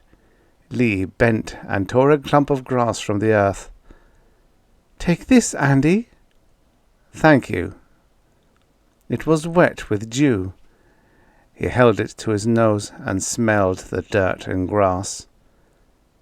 Two things kept him from destruction by his own talent. He loved the physical world, and he believed in God. "I'll call you if I need you," he said. "Be careful," George said. "Many people need you." "You've got status," Lee said. "Use it. You're dealing with the kind of people it impresses." The hotel stood 300 stories tall, surrounded by a 5-mile square park connected to the major coastal cities by high-speed vacuum tubes. The building was a small town. 85,000 people lived within its walls. Sordman rode an empty elevator. Through the glass sides he studied the deserted halls and shops. They were frightened here. Murder had been done. A talent had destroyed 2 men.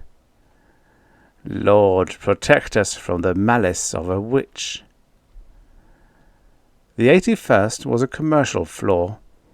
He got off the Vater and walked down the main corridor. A man watched him through the door of a bar. A girl in a blue kimono froze behind the counter of a pastry shop. He stopped before the doors of the beer hall. He dropped to his knees and prayed. Once the brave leader walked into a panicky group, and it was enough to look calm. Now he had to be calm. It was not enough to square the shoulders, walk erect, speak in a confident tone. Sordman's true emotions radiated from him every moment. Those within range felt them as their own. He drove thoughts like knives into the deepest corner of his mind. He begged release from fear. He prayed to God to grant him love for the frightened men within. He stood erect and squared his shoulders. His bulb-shouldered morning coat was grey as dawn. He thought a well-loved formula, a Buddhist prayer from the Book of Universal Worship. All life is transitory. All people must suffer and die. Let us forgive one another. He roared his name and titles at the door. "I am Talent Andrew Sordman, Fellow for the Life of the Guggenheim Foundation, by Senate Act Protector of the People. By the laws of our country, I ask the right to enter." Silence. "I am Talent Andrew Sordman, Fellow—" "Go away, witch!" Without drugs and preparation, Sordman needed visual contact to sense emotions. But he didn't need talent to sense the hatred in that voice. He pictured a rough block of stone.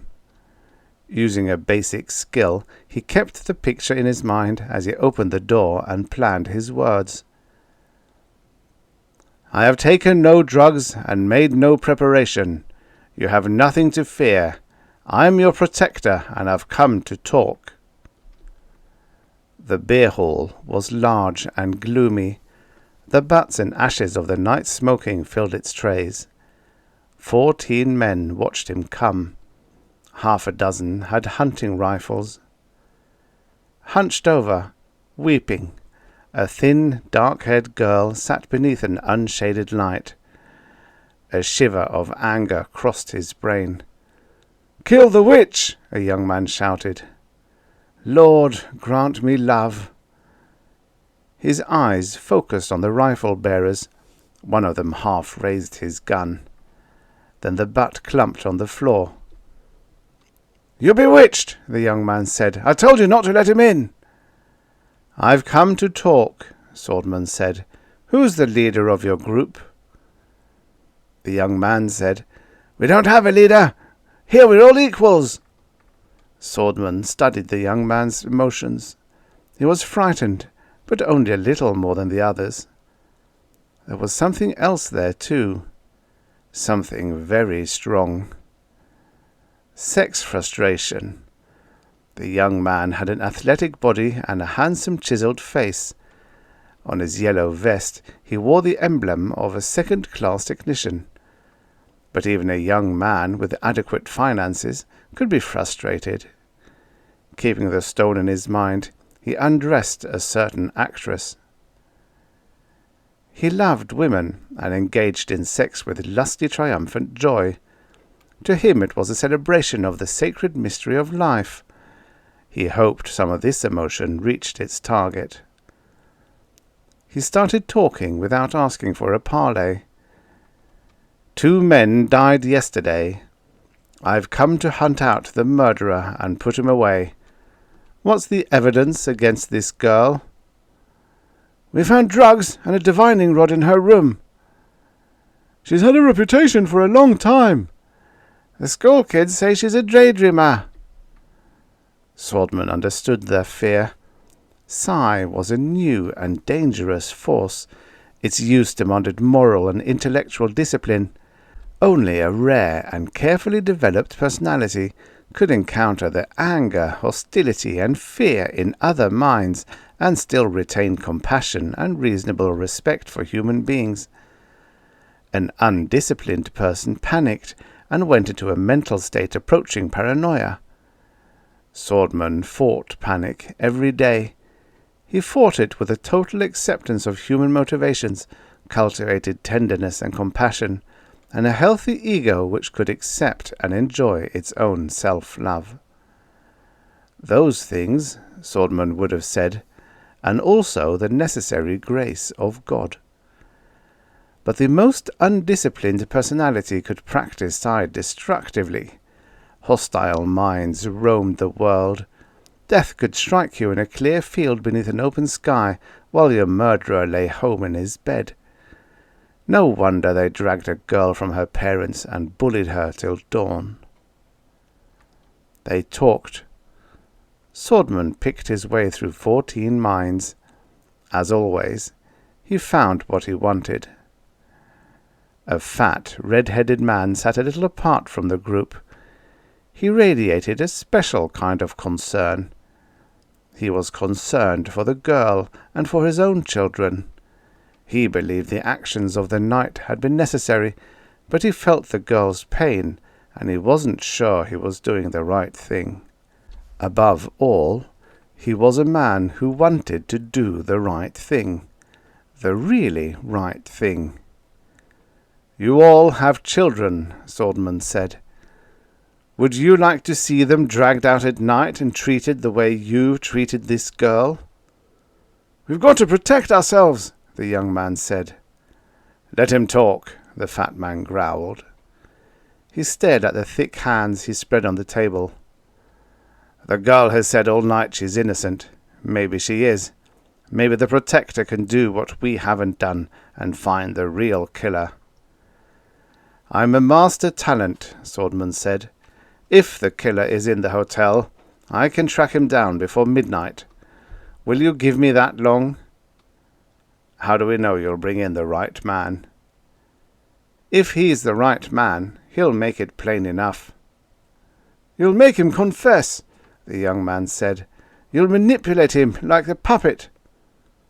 "What good will that do?" Sordman said. "Do you think I could control a man all the time he's in prison and on trial? If I use my talent more than a few hours, I collapse." "Can we hold the girl here?" asked the red-headed fat man. "Feed her and treat her right," Sordman said. "What's your name?" "John Dyer. My friends were about to use their belts on her." A rifleman shuffled uneasily. "It's the only way. Mind-killers use their talent to tie their tongues and confuse us. Only pain can break their control." "That's a fairy tale," Sordman said. "Without drugs, a talent is helpless." "We've got the girl," John Dyer said. "She can't hurt us while we're waiting." "He can!" the young man screamed. "Are you a plain fool? He can go outside and kill us all." Sordman laughed. "Sure I could. And tomorrow I'd have to fight off an army. That I couldn't do if I was fool enough to try. You're frightened, boy. Use your head." "You are excited, Leonard," said an armed man. He wore a blue morning coat with manager's stars and the emblem of a transportation company. "We can wait a day. If we've got the killer, then we're safe. If we don't, then we've failed, and the Protector should try." "I'm not frightened. I just don't like talent." Most of the men frowned. They didn't share the prejudice. A few nodded and mumbled and shot dark glances at Sordman. He let them talk. He stood there and thought apple pies and the brotherhood of man and the time he and his second wife spent 3 days in bed and the big block of stone. He was a high-powered transmitter broadcasting joy, goodwill toward men, and tranquility. In the end they listened to Dyer. "But don't think you'll get a minute past midnight," said the young man. "Technician, your Protector will remember." Clark Espinito had been a hard, quick little man in his early 50s. On the day of his death, the hotel newspaper had published his picture and announced his promotion to Director of Vocational Testing for the entire Atlantic region. He had lived with his wife and his 19-year-old son, and his wife had been a lifetime wife. Espinito had been a Catholic, and that faith still called short-term marriages a mortal sin. For a moment Sordman wondered what it would be like to know only one woman your entire life. He loved the infinite variety of God's creation and wanted to sample as much of it as he could. "My Lady Widow, our apologies," Lee bowed, hands before her chest, and Sordman and George Aaron bowed with her. "We intrude on you," Lee said, "only because we have to find the real killer. Other people may be in danger." The widow Espinito bowed in return. "I understand, Politician Sean." Even with her face scarred by tears, she looked lovely. From the earliest years of their marriage, her husband had been high in the civil service and able to buy her beauty treatments. "My lady," Sordman said, "I need your help for 2 things. We want to know who you think wanted to kill your husband, and we need your want." "Our want?" her son asked. He stood rigidly beside his mother's chair. His clothes were rich and formal tweed. "Do you want to find the killer?" The boy nodded soberly. "The moment I heard of his murder, I promised to avenge him." "John!" His mother trembled. "You were raised to be a Christian." Sordman said, "I want to locate the image I think was used to kill him. For that, I want to hook your strong desires into my thoughts. You won't know I'm doing it, but if you're near me, I'll use your emotions." "Your husband was a very important man," Lee said. "Would anyone gain by his death?" "Everyone liked my husband. He was always laughing. The old young woman started crying. Her son put his arm around her shoulders. Sordman felt her pain and winced. Death and pain were part of creation, but he hated them and often cursed them. At times like these, he understood George's skepticism. The boy said, "Manager Kurt didn't like him." My lady stifled her sobs and sat up. "Manager Kurt has been our guest every month, Protector. John's upset. He's talking wildly." "Father told me. He said Manager Kurt didn't like him."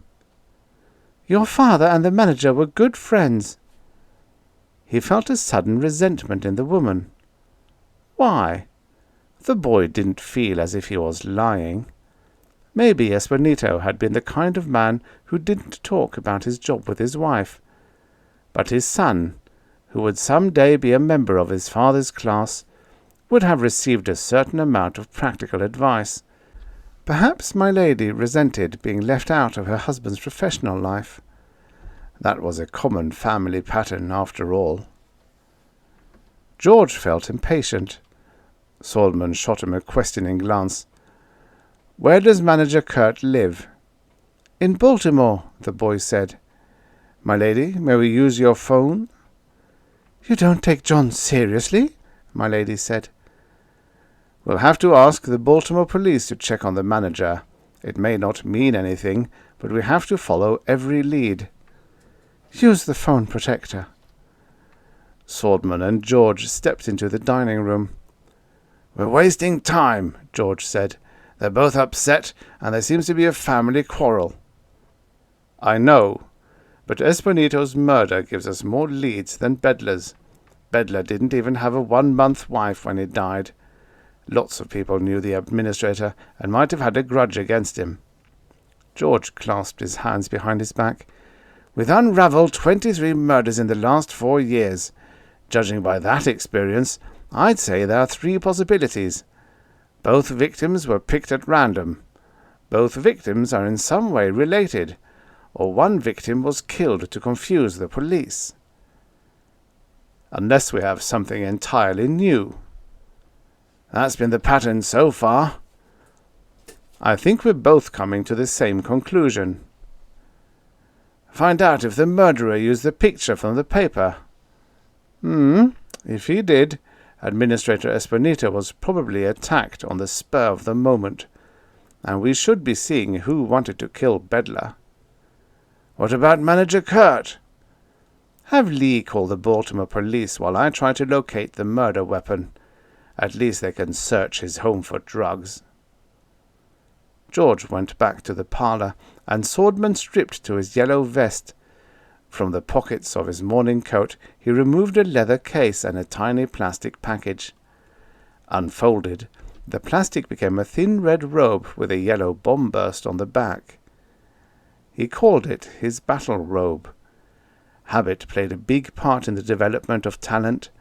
The same clothing, the same ritualized movements, helped put his mind in the proper state. He filled a hypodermic with a pink liquid and jabbed the needle into his wrist. As the drug took effect, he knelt to pray. "Grant me, God, the strength to bind the demons in my mind." He stood up. At this point, many talents danced. Sordman loved to use his body, but ritual dancing made him feel ridiculous.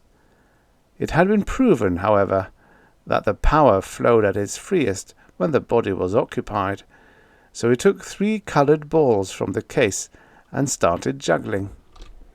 The balls soared higher and faster. He mumbled a hymn. His voice grew stronger. He roared his love of life at the world.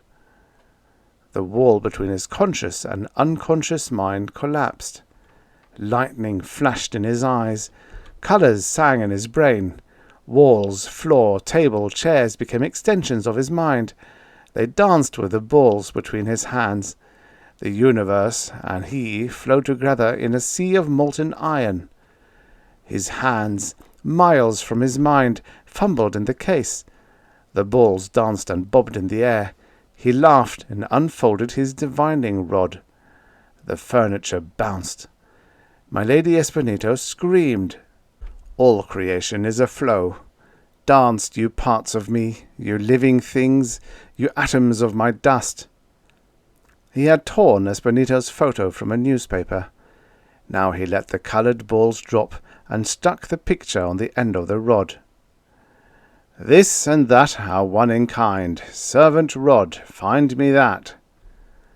He stretched out the rod and turned on his heels. He sang and blanked his mind and listened to the tremors in his hands. Stop. Back right. Now the left. Too far. Down. Correct left. Here. He pressed a button on the rod. A tripod sprang out. A pair of sights flipped up. Carefully he sighted down the rod, out through the window wall beside the table, to a grove of trees in the park. Creation roaring in his open head, divining rod in hand, He stormed out the door and down the hall. Lee and George hurried after him. The presence of their well-known minds pleased him. There was George's unexpressed belief that he had mastered and guided the power he feared. There was Lee's worry for him and her keen awareness of human realities. And there, too, were self-discipline, intelligence, affection, and a richness of experience and thought he expected to draw on for another 40 years. And filling the world, pounding on the walls of existence, the power. His power. He, the master of the world. He could uproot the trees, spin the earth, make the ground shake, and change the colours of the sky. He felt George's clear-eyed, good-humoured tolerance. A hypnotic command triggered in his mind. He saw a Roman Caesar ride in triumph, and the slave behind him said, "Caesar, remember you are mortal." My power? It is a gift from the fountain of creation, mine to use with the wisdom and restraint implanted by my teachers, or else I'll be destroyed by my power. He laughed and rolled into a cannonball and hurled his body through the wood. Andy, you're losing us!" He picked them up and towed them with him. The girl in the beer hall cried in his heart, "The fox is many hills away, and the hound grows impatient." They landed in a heap. George said, "Andy, what the hell are you doing?" "I brought you down in a soft spot."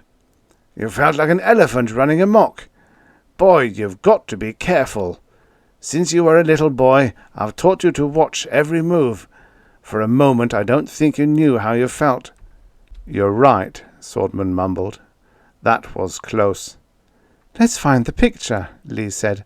"Has the drug worn off?" "Just about. The picture's over by that tree. It feels like it's rumpled up." After a minute's hunt, they found it. It had been rolled into a ball and tossed away. "We're dealing with an amateur," Lee said. "A talent who was even half-developed would have burned this." Unrolled, the picture fell in half.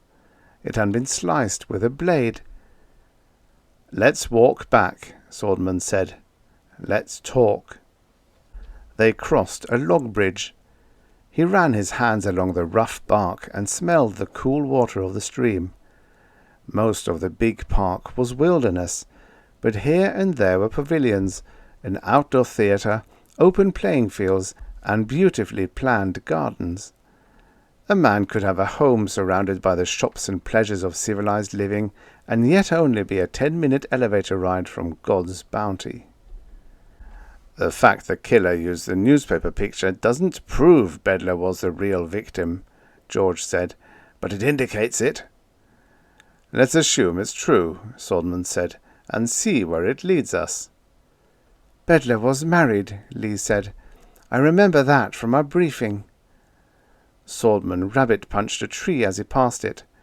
"It was a 1-year contract, and it ended 2 weeks ago." "I smell jealousy," Lee said.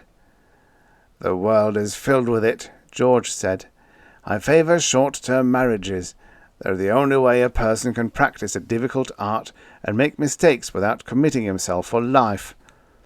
But about half the mental breakdowns I used to get were due to the insecurities caused by a temporary contract. One party almost always hopes the marriage will somehow become permanent."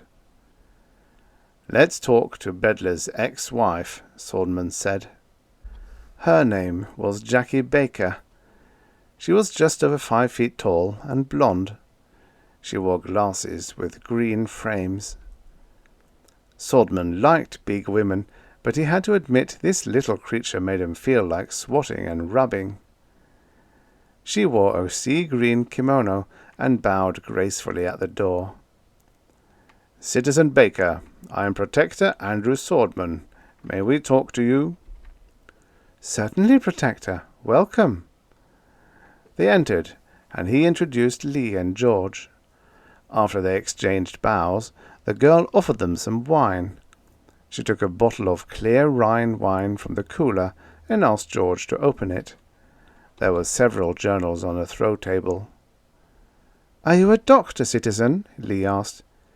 "No, politician, a medical technician." They drank the first glass of wine. "Technician," George said, "we have to ask you some questions. We'll try not to upset you." The girl closed her eyes. "I'll try not to be upset. I hope you find whoever killed him. I'd like to find her." The girl felt lonely. She ached with unsatisfied needs. "I'd like to lie with you and comfort you," Sordman thought. "I'd like to hold you in my arms and drain all the tears you're holding back." But he couldn't. His contract with his wife had 6 months to run, and no one committed adultery anymore. "When the rules are carefully tailored to human needs," Lee often said, "there's no excuse for breaking them." "Why her?" Lee asked. "Why her instead of him?" The girl looked at Sordman. "Can't you just probe my mind? Do I have to answer questions?" "I'm afraid so," Sordman said. "My talent has its limits. I can't deep probe everybody's mind any more than a baseball pitcher can pitch all day." Lee said, "Even if he could, our warrants say we can't probe more than 4 suspects." "Now can you tell us why you think the killer is a woman?" George asked. The girl held out her glass, and George refilled it. "Because he was the kind of man who made you want to kill him. He was understanding and loving. He made me feel like a princess all the time I lived with him. But he can't keep to one girl." She gulped down the whole glass. "He told me so himself. He was so wonderful to live with, I went insane every time he looked at another girl. I knew he was shopping for his next wife." She wiggled in her chair. "Is that what you want to know?" "I'm sorry," Sordman said. "Do you know who he was interested in before he died?" The girl had big, myopic eyes. "Our contract ended 16 days ago." She took a cigarette from inside her kimono. "Protector Sordman, could I just talk to you?" "Certainly," Sordman said. Lee and George went to a coffee house on the next floor down. "I want to talk to just you," the girl said. "I feel safe with you. You make me feel right." "It goes with being a talent," Sordman said. "Either we like people and let them know it, or we crack." "I know it's all right to tell you things. I love Joe. I broke the rules for him. I didn't avoid him for 3 months the way you're supposed to. I went everywhere I knew he'd be. I had to see him." Sordman stroked his beard. Mentally he cuddled her in his arms and murmured comfort to her. She hunched her shoulders and wrapped her arms around her body. "Just before our marriage ended, I found out he was seeing Raven English as much as he could. He didn't break the rules, but when we went to dances, he always danced with her once or twice, and she and her husband used to meet us in bars. After the contract expired, he couldn't see her much because she and her husband have another 6 months to go. But there was a dance last week, and I saw the 2 of them disappear into the park. Raven's husband hunted all over for her. He looked horrible. I pitied him." "Who's Raven English?" "She's a sadist. I know she is. She's just the type to do this. She likes to play with men and hurt them. Her poor husband is a nervous wreck. I know she killed Joe, Protector. She hates us." He stood up. The girl watched him with big eyes. He put his hand on her head. "Sleep is a joy," he said. Unprepared, he couldn't have done that to many people, but she was a woman, which added to his influence, and totally exhausted. He got off the Vater and looked around for the coffee house. Dozens of people wandered the halls and the shops. As he walked down the hall, some of them looked away or got as far from him as they could. Others ignored him, or found his presence reassuring, or studied him curiously. A fat woman in a black kimono walked toward them. She had one hand on her hip, and her eyes were narrowed and hard. Sordman smiled. He felt her fear and distrust, and her determination not to let such emotions conquer her. "Good afternoon, Protector." "Good afternoon, Citizen Mother." He felt her triumph and her pleasure with herself. His fellow humans often made him gawk in wonder. Some people say we're psychic cripples, he thought, and maybe we are, but we do our work and we enjoy ourselves, and we do dangerous things like putting bases on Venus and falling in love. Surrounded by death and danger, crippled though we are, we go on. He swelled with feeling. People smiled and glanced at each other, or hid shyly from the organ chords of his emotion. An old man stepped in front of him. "Monster! Freak!" He was thin and perfectly dressed. Sordman stopped. "God of infinite compassion, this is my brother." "They ought to lock you up," the man said. "They ought to keep you away from decent people. Get out of my head! Leave me alone!" People stared at them. A small crowd gathered. Lee appeared in the door of the coffee house. "It's all right," Sordman told the people. "It's all right." He started to go on. The man stepped in front of him. "Leave me alone, freak! Let me think my own thoughts." "Citizen, I haven't touched your mind." "I felt it just then." "It was no more than I could help. I'm sorry if I've hurt you." "Go away." "I'm trying to." "Murderer! Mind witch!" He was faced with a strong mind that valued its independence. Anything he did would be detected and resented. "Citizens," he said, "this man deserves your respect. No matter what a man does, he's bound to offend someone.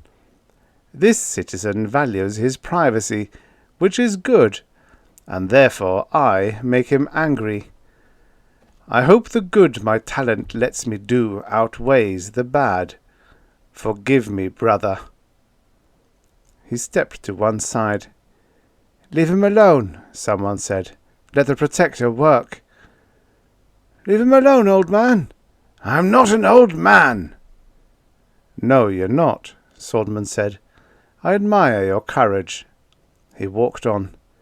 Behind him the old man shouted curses.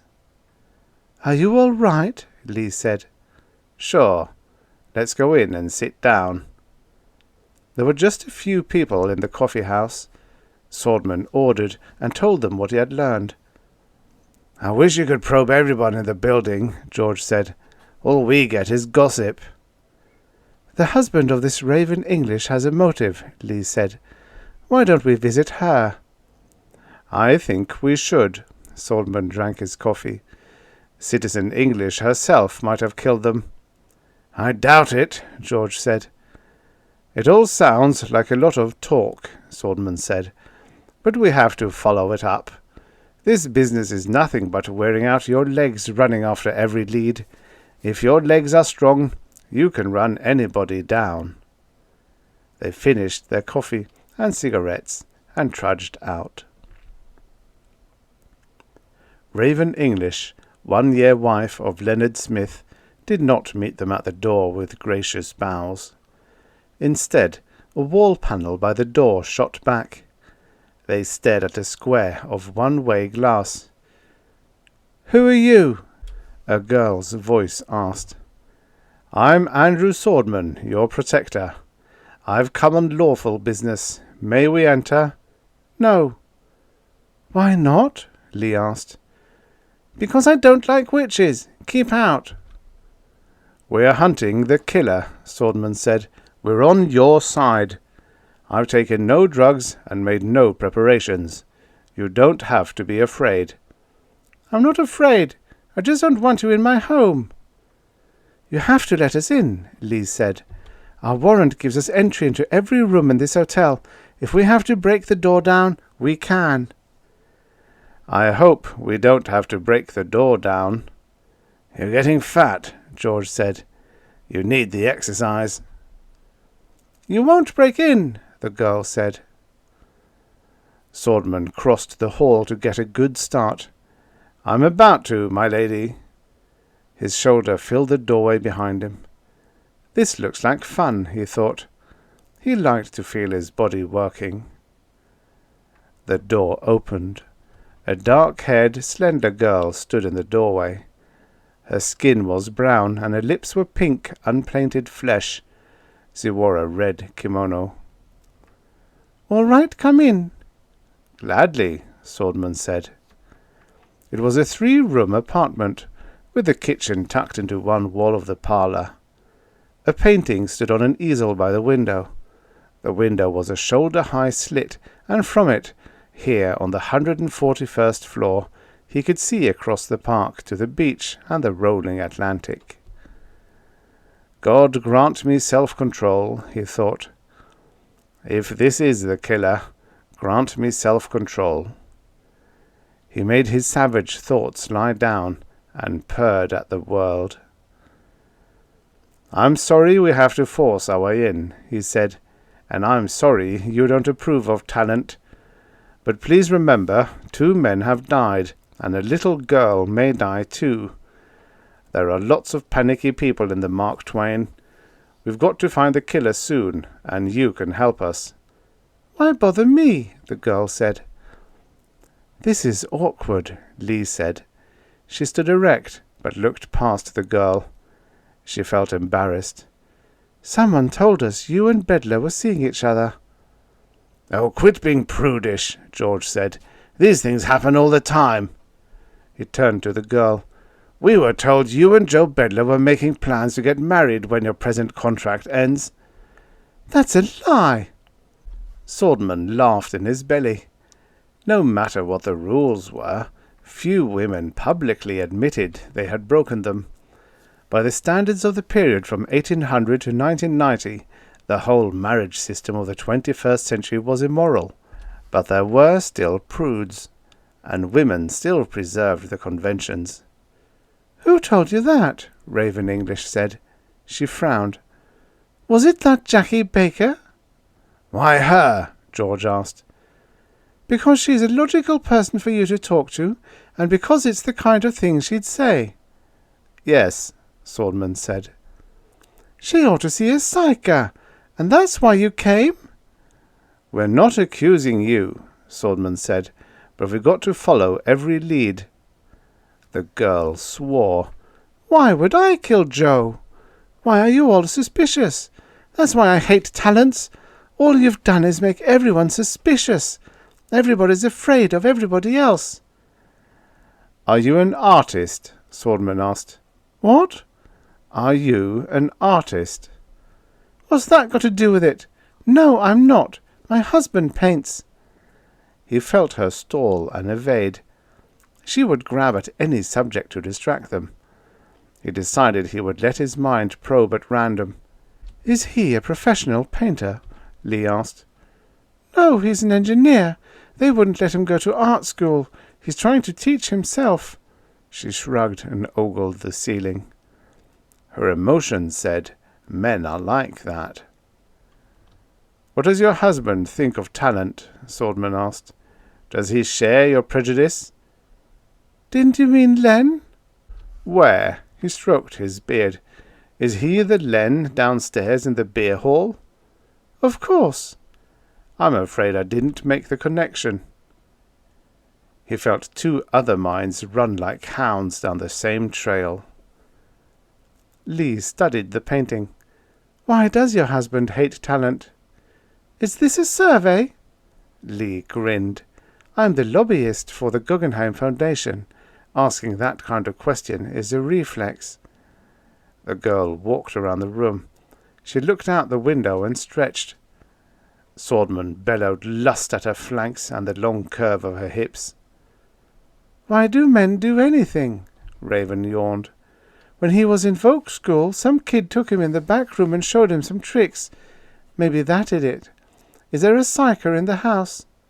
"There is," George said. "Is Citizen Smith an astronautical engineer?" "You could say so. He works on instruments for space labs." "That's funny." George stared at the sun flashing on the far-off ocean. "I remember I felt bitter once because I couldn't be a space engineer. I wanted to build rockets and ride to the planets, but the Vogue people told me that I was too weak in math.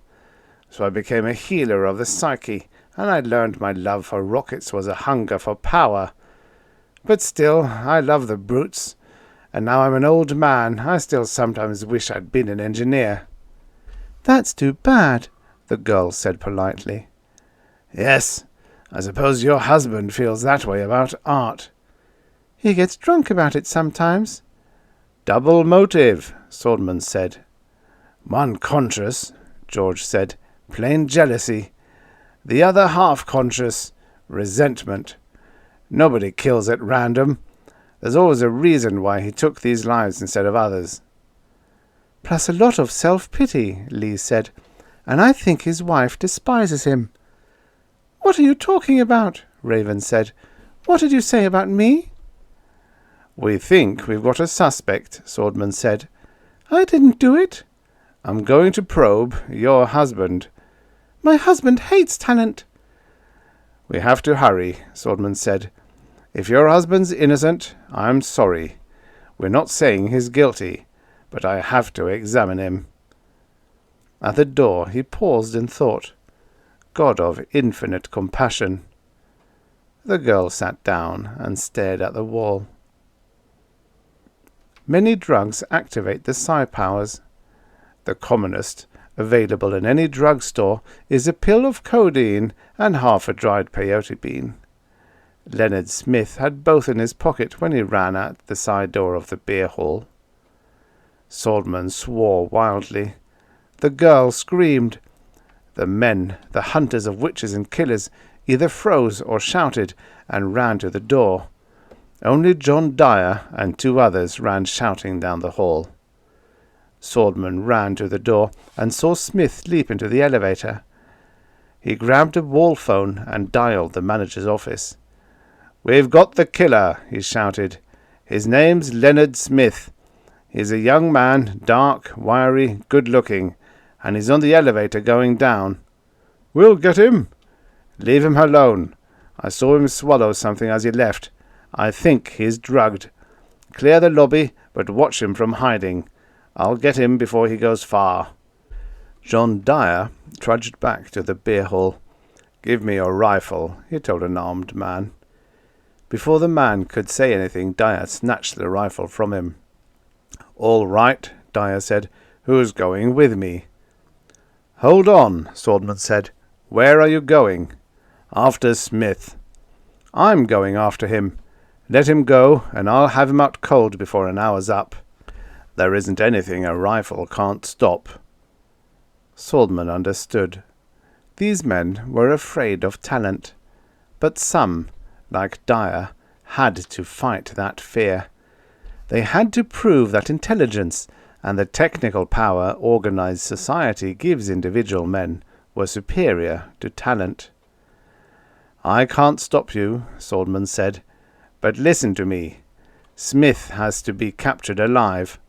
The man is insane. He's no more a villain than you or me. He just tampered with a force he couldn't control.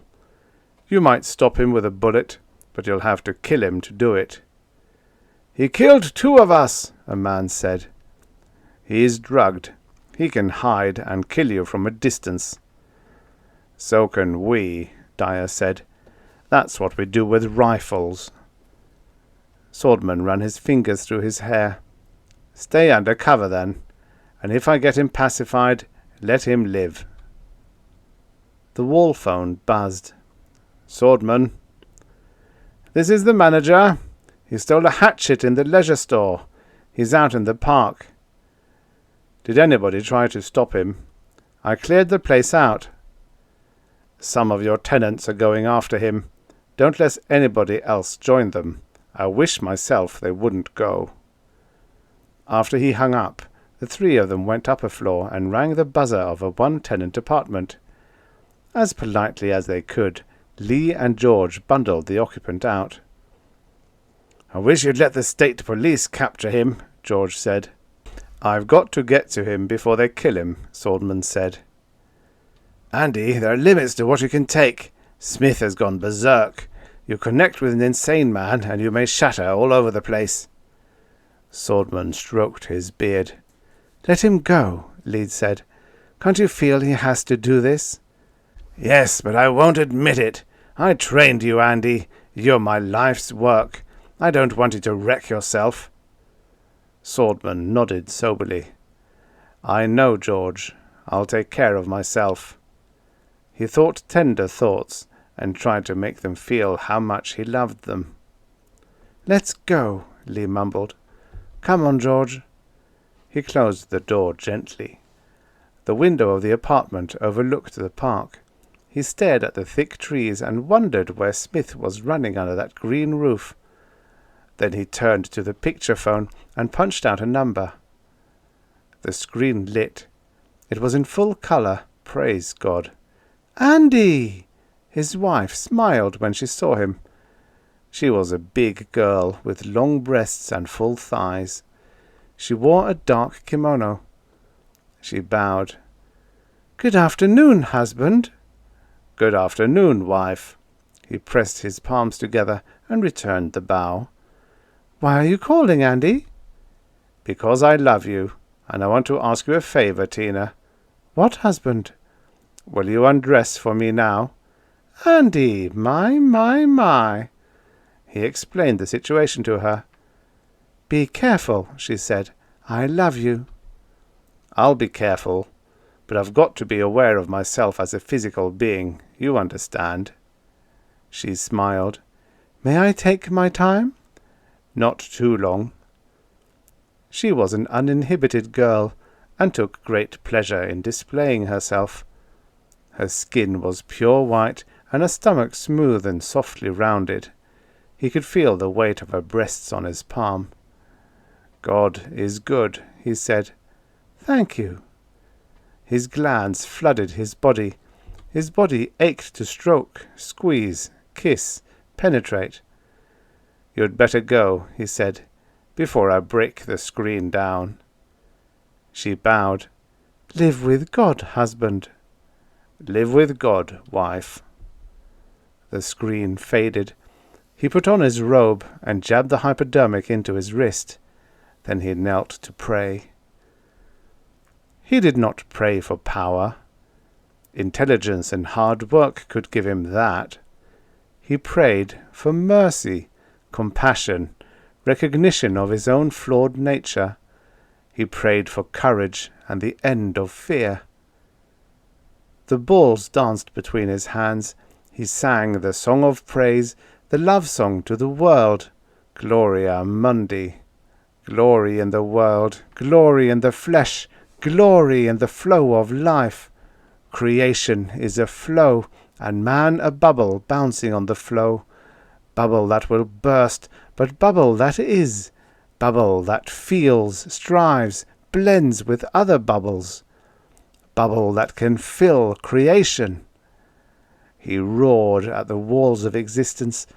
His mind yawned and stretched and came awake.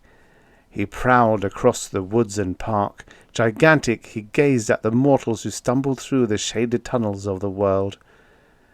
These are such as me. These share my doomed existence.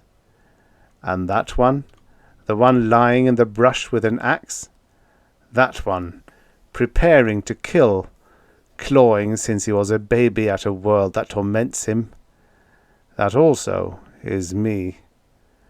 Smith rose to his knees and swung the axe. John Dyer crumpled with a severed spine. The axe swung twice, and 2 men fell. The hunters dropped to their bellies. Rifles cracked. Bullets sang in the grass. Now they knew they had to kill Smith or die. Now they felt no mercy. Sordman hovered over them. What he feels, I will feel. His hate will be my hate, his anger mine. His hate must be absorbed in great compassion, in tenderness and rationality, or I will be destroyed with him. In the room the balls spun and whirled. He lay prostrate on the floor, the yellow bomb burst on his back. He was afraid. His weakness was naked. He had always known he would some day meet a personality he could not forgive. When that day came, he would shatter and flee, like Smith, to any refuge he could make. "Show your heads! Show your heads, and I'll kill you!" A bullet smashed into Smith's leg. He screamed and flailed the axe. Shouting curses and threats, he crawled through the brush. The hunters crawled after him. Sordman located Smith. He shuddered as malice bit the edges of his mind. He sang a long note of praise to life. Then he opened his mind. "Listen, Smith. I'm your friend. I am Sordman, the protector of all, of the hunters and the hunted. I come in love. I am Sordman, small brother of the Lord, bubble in the fountain of creation." Once men had thought a talent would fell his opponents with a blast of mental energy.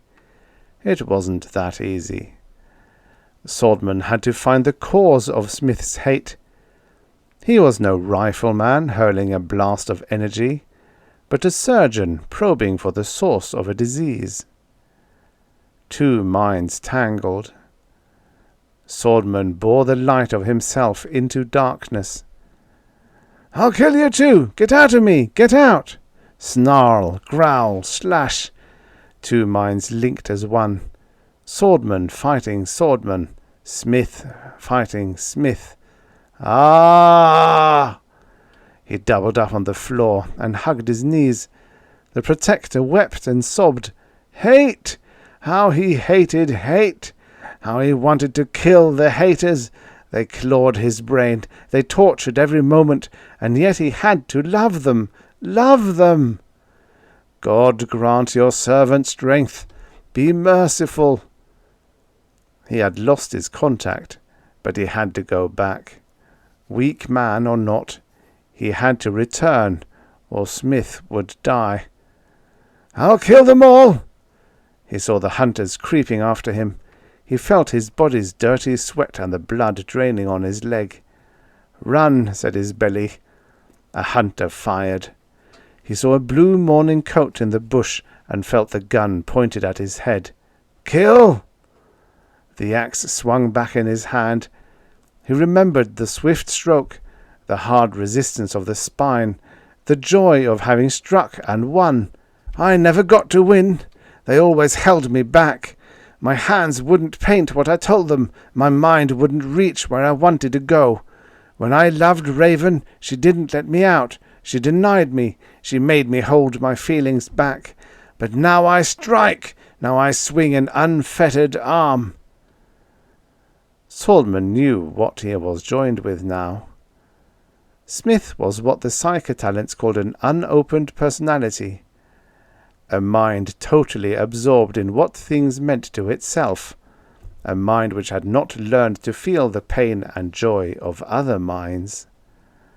Smith's arm had stretched all the way back. He had to act now, or someone else would die. He was Sordman the Protector, one of the 4 best talents in the world, and his powers were running like a river at flood. All he had to do was make the right move. He linked Smith's mind with the mind of the rifleman. The man in the blue morning coat was 43 years old. He worked in New York City, the assistant manager of a transportation line's local office. His second wife had grown pregnant by accident, which under law meant they were automatically married for life. They had been married for 15 years and still didn't know each other. His 2 sons thought he was a spineless old fool who slept all the time and couldn't give them what they needed. He didn't like his job, but he knew it was all he would ever do, an exact definition of his limits. Alone in his house, imprisoned by his work, he smoked and slept and ate without appetite. But now he aimed his rifle and thought, "I'll kill the witch. That will be something. I'll know I did that." The two minds were one. Each knew the other's pain, the other's fear. If one died, the other felt his death. Each recognized the other man's hunger, his frustration, his imprisonment within his body, and the limits of his life. Sordman felt the weight of their lives. He gathered in the strength he called a gift. His voice and mind, his total self, sang the liturgy of joy. He gave his feelings and thoughts. The axe dropped. The finger squeezed the trigger, and the bullet cut the bark from a tree. His thoughts became a lullaby, a drowsy murmuring of peace and healing sleep. George and Lee ran from the woods. "Andy, don't shoot them, Andy!" "Where?" "Here." He wiggled the leaves and branches of the brush. "Here!" They stood over the unconscious men. The hunters crept from their hiding spots and joined them. "We'll bring them in," George said. "A psycho team is on the way." "Good." Lee said, "You feel tired, Andy." "I think they get harder. They take more out of me. Lee?" "What, Andy?" "It'll never end, will it?" He was a young man speaking to an older person. He had seen much of humanity, but there were things only years could tell. "Probably not. Is it too much?" "No." The end. Subscribe for your daily stories of futures past. You know, many of these stories were written in a time where 50 years ago was in the future.